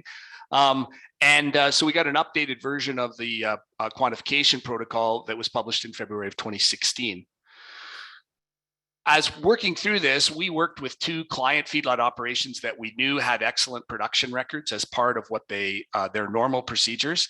Now, those weren't all in one place. There was lots of different databases that we had to use, including some of our own, but the types of things are listed from there. Using that data, we were able to establish a 3-year baseline for each site and then compare to subsequent years.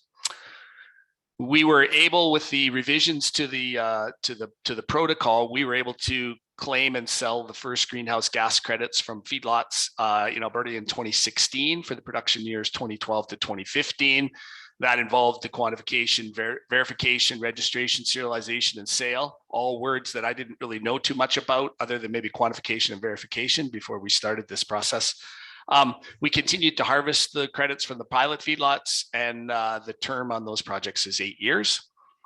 And since 2016, we've registered new offset plans with additional feedlots and went through the same process of compiling and quantifying emissions and assessing a baseline versus a baseline. So where's that gotten us? So through the production year 2019, we're just working on the 2020 ones now. We've harvested about 113,000 tons of CO2 equivalents from 9 different feedlot sites in Alberta. And being the first, and at least to date, the only group that has put credits through on this protocol, we got selected for audit. And so we passed an official government audit of the program in 2020 with just a couple of very minor suggestions for improvements. So to wrap things up here on take-home messages, it was not a quick, easy process to develop methodologies to comply with the protocol. I'm going to be honest. There's been a couple of producer groups that have gotten more interested in it as the price of carbon has gone up here in Alberta. But it's just not easy to get through and figure out how to standardize and measure against the baseline, because feedlot production is actually not near as standardized as it looks year to year. 2, it required cooperation between 3 parties that each brought unique things to the table. So 1, the feedlot producers, which actually had the data. 2, it took feedlot production experts, which were ourselves, to figure out how we would do the compilation and analysis to get the noise out of the road so we could see what was really happening. And then 3, we needed to work with an aggregator, as Karen mentioned in her presentation, so that we could work through the carbon credit transaction system, do the aggregation, etc. But the other take-home message is it did allow for the capture of emissions reductions over time. And I think we have a system that we can continue to work within this existing framework. So with that, that's all I have today. And in order to sort of keep us on schedule here, I am going to pass it along to Jocelyn Valestic. And Jocelyn is going to take the baton and carry it from here. Thank you so much, Kelvin and Graham and Dan, for your great presentations in this panel. I'm really excited to join you as a farmer, as well as a soil lover and professional agronomy consultant. So I get to use my soil knowledge and background in environmental science on my farm and in talking with other farmers. So I would like to share a little bit more about that with you, as well as challenges and opportunities with carbon markets. Next slide, please. So the thought of carbon markets is not new to Saskatchewan or the Prairie provinces, or to the development of technologies. So the Saskatchewan Soil Conservation Association was developed over 30 years ago, and it was funded mostly by the fact that they saw the potential for carbon credits with the adoption of the no-till or the continuous cropping direct seeding technology. So now, 33 years later, we have over 80% adoption of this technology. And so what does that mean for carbon markets and for carbon trading?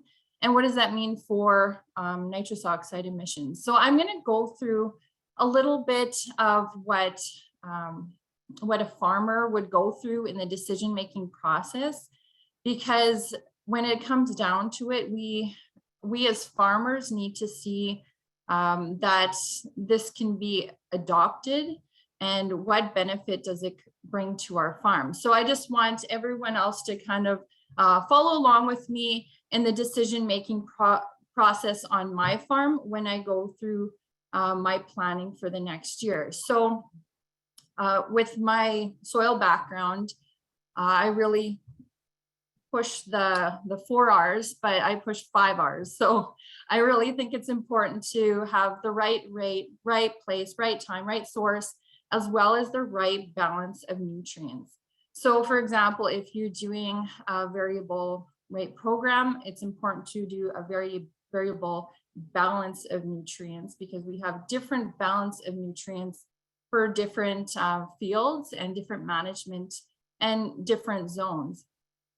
So it's really important to have the right balance of NPKs, your macronutrients, in order to get that plant the healthiest it can be and operating at the most efficiently so that you can get the most efficient use out of your fertilizer. So in Southeast Saskatchewan, I'm making my soil fertility plan and going over crop planning. I measure the soil bioavailable nutrients, and this is through the PRS technology with Western Ag, a company I work with. And if you want to look up Western Ag Professional Agronomy, you can look up what the PRS technology is all about. So I measure the soil available nutrients in my fields. Then I put the results into the PRS Cropcaster, which is a prediction model.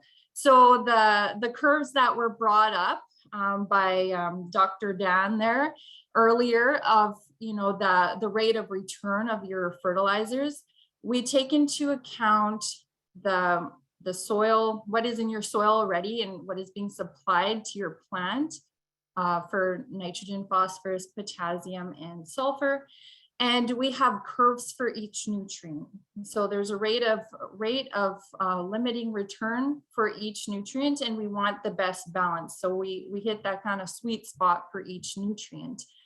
And so depending on the year, different soils and different fields with maybe a different crop growing on it, different moisture conditions will give us different amounts or different supply rates of nutrients. And then from there, we can top up with fertilizer and talk about a fertility plan. So I take everything, all the management practices that each farmer does, and on my farm, our management practices into account when we're creating this crop plan and soil fertility plan. And what fertilizer products that that farmer wants to use, as well as crop rotation. Different crops have different rooting systems, have different requirements of nitrogen, phosphorus, potassium, and sulfur, and different management, such as maybe the field was in hayland 5 years ago and it's releasing nutrients differently. Maybe the soil was heavily tilled in the past, or maybe that soil has been in no-till for 25 years. All of that is taken into account, as well as how is that farmer able to get the fertilizer in to that plant most effectively and efficiently. So matching crop uptake as close as possible to the fertility is really important. So farmers' risk also comes into play. Farmers have businesses, and it's a business decision when looking at fertilizers and soil fertility and what crops to grow and yield potential. So we look at different rainfall scenarios, and we look at what moisture is in the soil, and we develop a risk management program based on, for example, this was a very dry year. There's not a lot of soil moisture. How do we manage for that? Whereas 3 years ago, we had a lot of soil moisture. We were planning for higher yield potential because of more moisture potential. And that means more nitrogen use, more phosphorus, potassium, sulfur in the right balance, because we have a higher yield potential. So the nitrogen that the farmer uses and that I use on my farm is based on completely on what is your soil supplying, and let's top that up with fertilizer and place it right at the time of seeding. And so we use direct seeders, air drills, I guess they're called around here. And for the most part, the fertilizer is put in the side band at the time of seeding in the spring, where it is protected, covered with soil.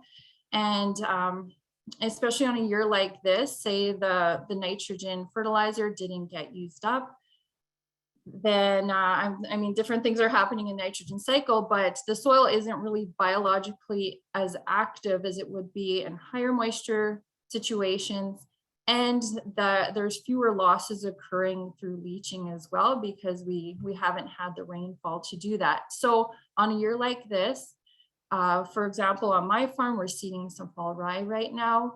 We've went from 100 pounds N down to 65 pounds of N this year in our blend, and we could have went lower than that on some fields, but we have logistics. We need to go and get a Super B load of fertilizer, which is 42 tons. So we need to kind of work the logistics as best as we can, but that's a huge decrease in nitrogen by just measuring and putting the right balance of nutrients in the soil for that plant. So it's a year-to-year thing. And if I have high moisture potential, and if I know that the potential of, say, my wheat variety is fairly high for yield, I want to fertilize to that yield potential, put that fertilizer in the right place, make sure that the plant can access it as soon as possible, because that crop takes up most of its nutrients in the first 5 to 6 weeks of plant growth, and it needs to be there to be accessed by the roots. So developing the cropping strategy is really important when you're looking at the soil first, because if, say, for example, I have too high of nitrogen in the soil left over, maybe I'm not going to put a pulse such as peas or lentils there, because I want that pulse to make as much of its own nitrogen as possible through nitrogen fixation. So I might grow a more higher uptake crop such as canola or wheat, depending on my crop rotation there. So on my farm as well, we tried out some intercropping. We have cattle on our farm, so we have pretty decent herd to feed, and we feed them all winter. We do in-field winter feeding systems, so we don't do any spreading of fertilizer. The cattle spread it themselves, which is really great. So when we make our feed and when we grow our feed, we do add a little bit of diversity and sometimes a cover crop in there. The challenges of growing cover crops in dry land agriculture and in the prairies is that there is a very short growing season and we need moisture to grow that crop. So we grow some cover crops by planting them at the same time as we plant our green feed crop, which is usually oats barley mix and with clovers. And we often don't graze it, but just put it in there so there's some extra roots and plants growing later in the season. So on a year like this, just out soil sampling, busy soil sampling this time of year, kicking off the season, what I'm seeing is that on most farms and on most of the land in Southeast Saskatchewan, there's an unintentional cover crop. So Mother Nature has provided us its own cover crop in the form of weeds and in a voluntary crop growing from the seeds that the combine blew out the back, the smaller seeds. So if I drive in a wheat field, you could see maybe last year's canola as well as the wheat from this year growing it because of the late season rains that came and the nutrients left over. So when we're talking about cover crops, there's a lot of complexity in figuring out what is the carbon benefits from that. What are the nitrous oxide emission reductions? We need to have wet soils in order to see the emission reductions with the cover crops.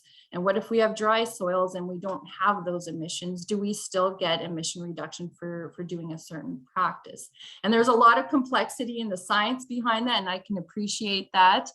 So as a farmer, I'm wondering, okay, to adopt a practice like cover crops, first of all, it's quite complex. What do I grow and what exactly are the benefits, whether it's carbon sequestration benefits or nitrous oxide emission reductions? So I just wanted to kind of take you through the process, and there's just a lot of great things that farmers are doing and the farmers that I work with are doing. And so far I've been able to influence over 250,000 acres in my career with tailoring the soil fertility plans based on the bioavailable nutrient supplies. And I think that's really important because each year can be different weather-wise and soil condition-wise. Next slide, please. So I've been involved in the soil carbon sequestration discussions as well with government and with the commodity organizations as well. So there's a lot of challenges that have come about, and I think other people have talked about additionality. In Saskatchewan, the Saskatchewan farmers have been, because of early adopters of the no-till, the continuous cropping technology, we've been told by the Saskatchewan government, who has a regulatory framework that's similar to the federal framework, that because of additionality, that practices such as no-till, which is over 80% adoption in Saskatchewan, will not be included as a practice in the regulatory framework. So, you know, my question is, at what point, if we do have another practice and say, yeah, okay, this makes sense for farmers, maybe we're getting paid for it based on the carbon we sequester, we have over 80% adoption of that practice again, does that mean that that's no longer a value for the carbon sequestration or for the emissions conversation? So measuring soil carbon, there's such high variability in distance and time, and even in depth. So there was some discussion on how, you know, there can be so much difference if it's tilled 1 year. But we've shown with, or we've seen in some research with no-till that 2-3 feet deep, that in the black soil zones even, and brown soil zones, that we're seeing carbon sequestration. And when you sequester carbon below a foot depth, there's very low chance of that carbon ever going anywhere. So that is a real offset. So I think that's really important to not negate that and not to underestimate that when we're taking, you know, being more conservative in our numbers for carbon sequestration. And if we're going farm by farm, the research has shown that it requires a huge sample size. So over 100 samples per farm. And if you're thinking in Saskatchewan alone, there's over 20,000 farmers. That's a lot of samples, and it creates quite a challenge to really stick to that science-based approach. And I mean, we can look at modeling and everything to decrease that sample size. But I think it's really important to make sure that the cost for that could actually negate the benefit of the price taker in this instance. As well, the data from Saskatchewan soil since adoption in the Prairie Soil Carbon Balance Project, which was done from 1997 to 2018, suggests that there is positive carbon change in the soils, and that this is continuing even past 30 years of adoption. So Karen had mentioned that new carbon change, positive carbon change should be included in a carbon credit system. It is very difficult to pinpoint how much carbon is sequestered from each individual practice. So on my farm, it's very complex. We have 7, sometimes 8 different crops and rotations, sometimes perennial hayland, sometimes perennial grassland for grazing. And we remove green feed bales some years. This year we removed as much straw as we could because we didn't have enough feed. And that happened on a lot of farms because of the dry weather. So are we are we, you know, in more of a lower carbon sequestration year this year? Probably, because of a dry year, and because you know, on my farm we still need to feed our cattle. So crop rotation as well. Different crops will sequester different amounts of carbon, and different sequences of crops will sequester different amounts of carbon. Different soil fertility will affect the soil processes. And that's why I think it's really important to get to know your soils. The example that I like to look at is my farm versus a neighbor's farm 3 miles down the road. And, you know, they're very different soils and very different, maybe they don't have cattle, we do. And the soils are completely different. So we need more science and data to create a more practice-based approach. Do I need to hurry up, Dan? I think we're going to put an end to it there, Jocelyn. We're getting close to the top of the hour. Okay, I'm just going to thank you flip very through much. the next We've slide gone here. through our question time. But what we're going to do is we're going to turn it over to Scott Ross. He's going to do a bit of a closer, but then we're going to keep the Zoom platform open, and some of us are going to stick around to if we want to, you know, continue the discussion. So with that, thanks to the panel, and I'm going to turn it over to Scott to close out. Thanks, Dr. Heaney. I'm Scott Ross. I'm co-chair of the Agriculture Carbon Alliance and Assistant Executive Director of the Canadian Federation of Agriculture. And that is all the time we have today, although as Dr. Heaney said, there's some added time for those willing to stick around. I would just like to, first of all, thank everyone for their participation, and a real special thank you to all the presenters, moderators, and to Fertilizer Canada for bringing this great session together. We also want to thank our interpreters, Karina and Orson, made possible through support from Dairy Farmers of Canada, and Kevin from WeStream for the technical support on today's webinar. I know I learned a lot this morning, and I look forward to continuing the conversation here. I hope you found this event informative and insightful as well. We will follow up with an email, which will include a link to the recording of today's session.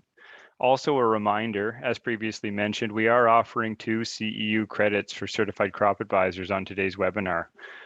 On the current slide, there is a code for folks to scan and gain access to the credits. If you're not able to utilize that code, please send an email to Kelsey Hill at khill@fertilizercanada.ca. With that, I'll just say have a great week, everyone, and thank you all for taking the time.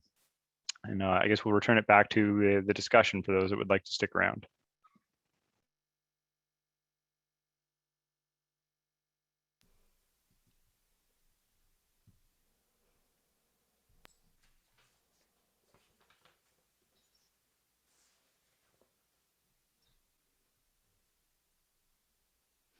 Okay, well, we still have some, I see numbers dropping off, but there's still a few people sticking around.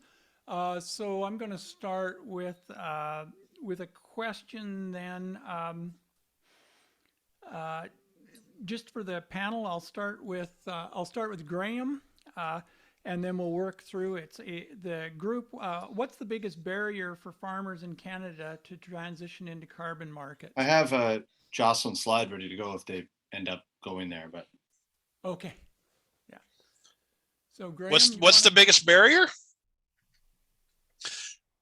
For most part, they're not seeing the pinch that every other business in Canada is up against. One of the slide I tried to get across is that yes, they do pay a levy on their unmarked diesel and gas, but the rest of the emissions currently aren't subject to a levy that the farm is paying for directly. And as a result, it's not front and center on their management. The second thing is, I think, is a carbon offset or is a brand new commodity. And it doesn't have all the nice bells and whistles that farms are normally used to.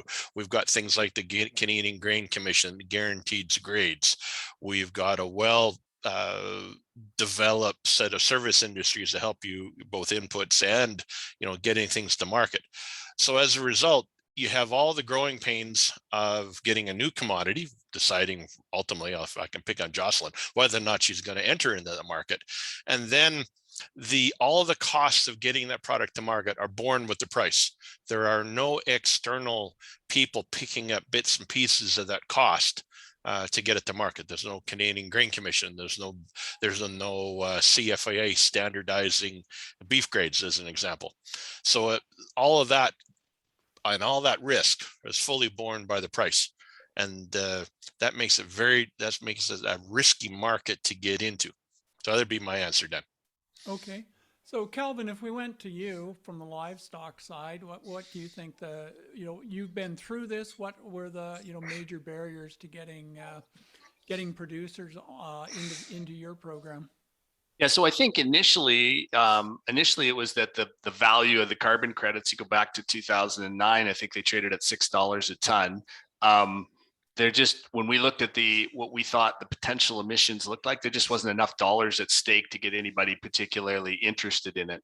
Obviously, as the price of carbon has been elevated year to year as we go into Alberta, that gets more people's attention. I think the limitation is the fact that it's not easy to go through and do the benchmarking process in a way that actually lets you see whether you're making changes over time or not. I think that's the limitation.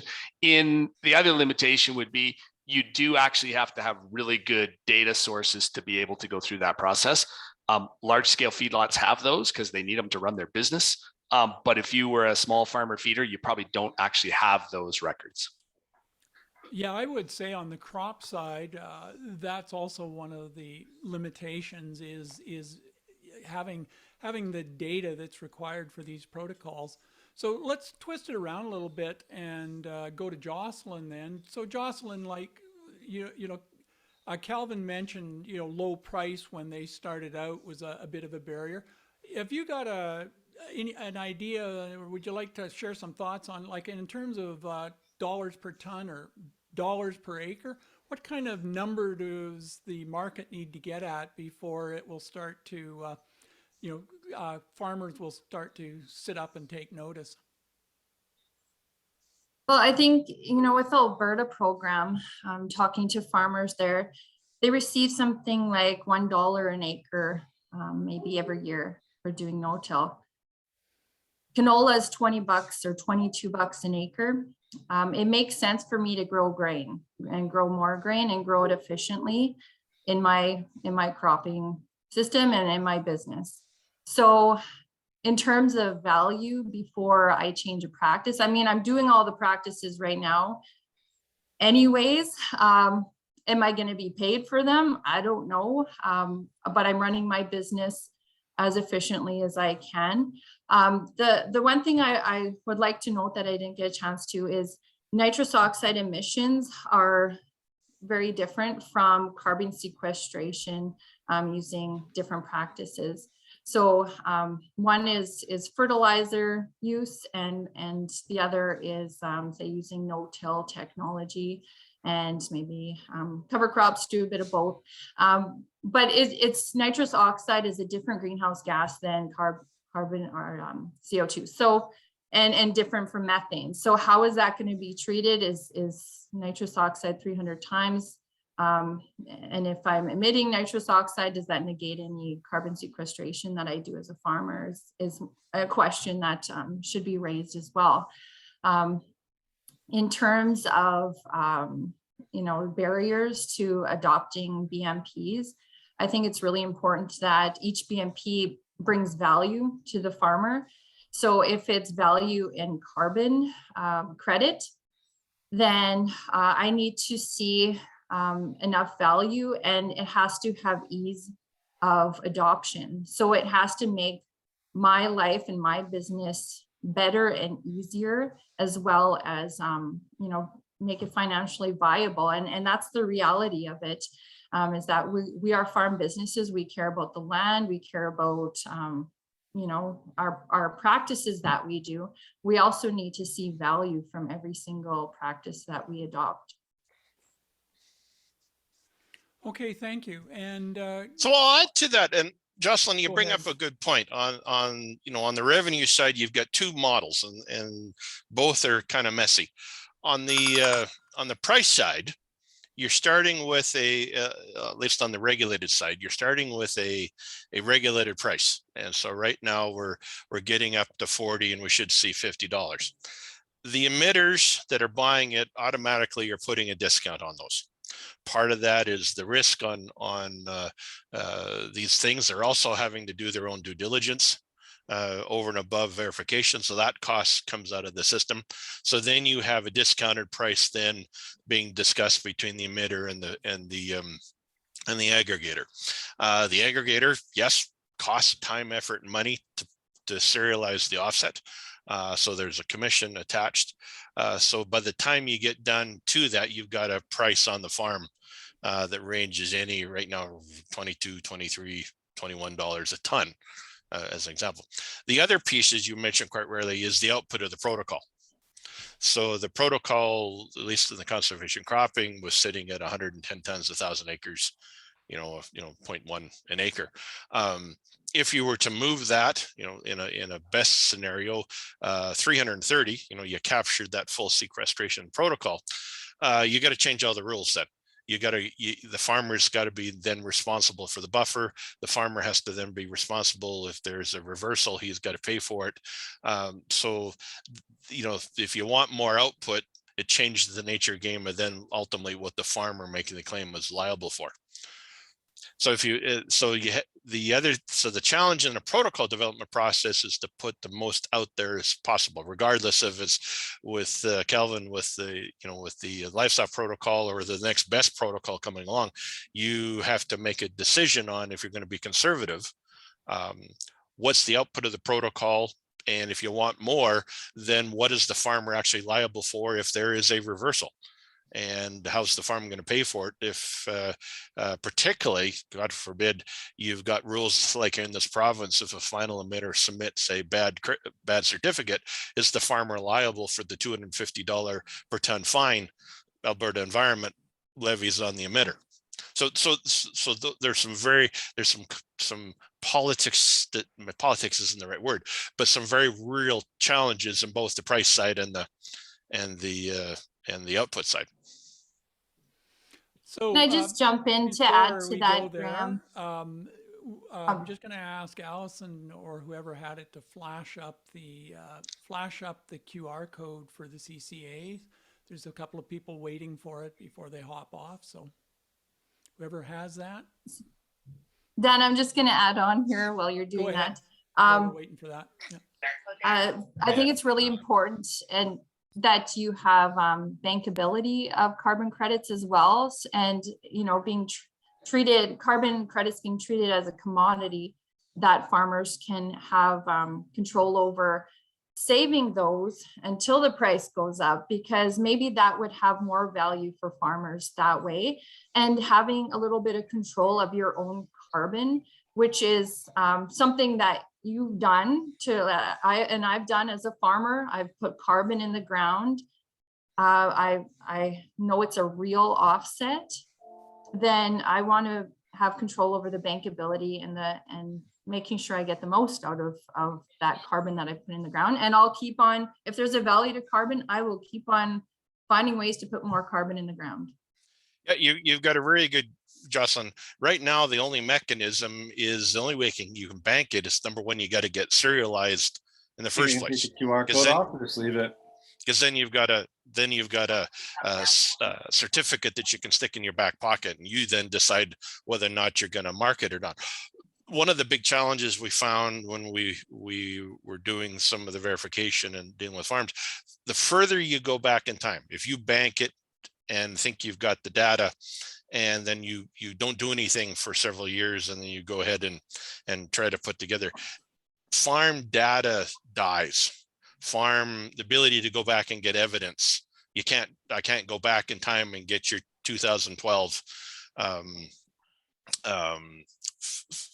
pictures of your cedar as an example, Jocelyn. So you have to collect the evidence today in order to make sure you've got something in the bank. You can't go back in time and recreate something that doesn't exist. So that's another challenge to the concept.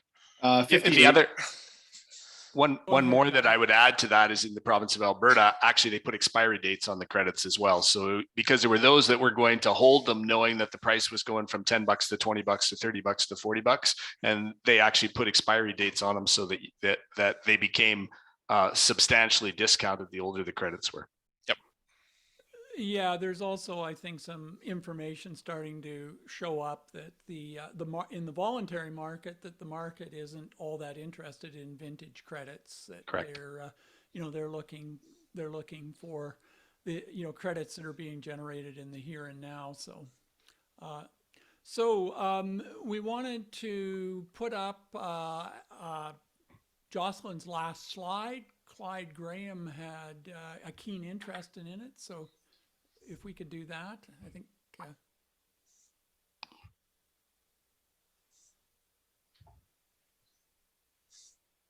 Okay, well, we're waiting for that. Steve Barron, if he's still on, asked a question about carbon sampling. And I think Jocelyn went through that in detail, how intensive you have to be to get good numbers. The thing I was would just add to that is that there's, a number of new technologies coming down the pipe that are being piloted currently that look at measuring carbon in the field through in real time without taking samples and getting it to the lab.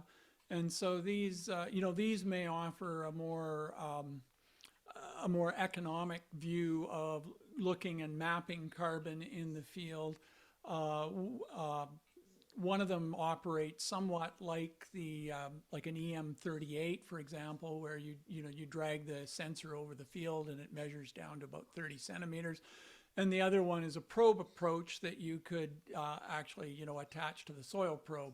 Both of these are still in the proof of concept stage, but there are a number of these being developed. So Steve, if you're still on, that's sort of where some of the things that might show up in the not too distant future.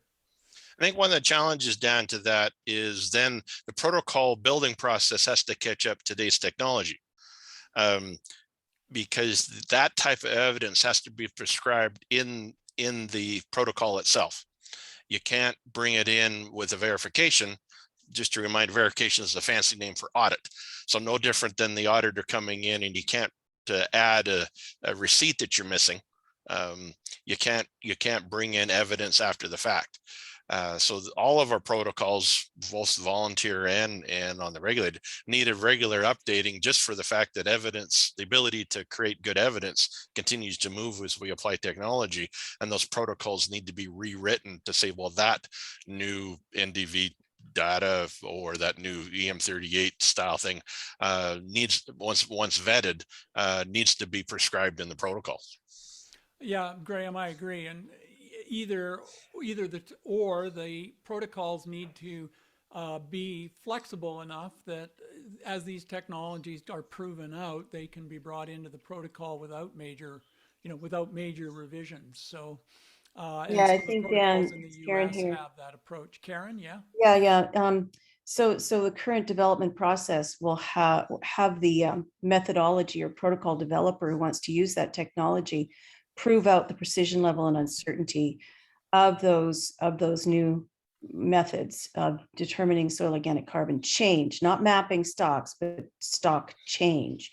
And so that's where, there's going to have to be a big lead time on getting acceptance of those methodologies under existing protocols per se, which they could be revised for, or developing new ones.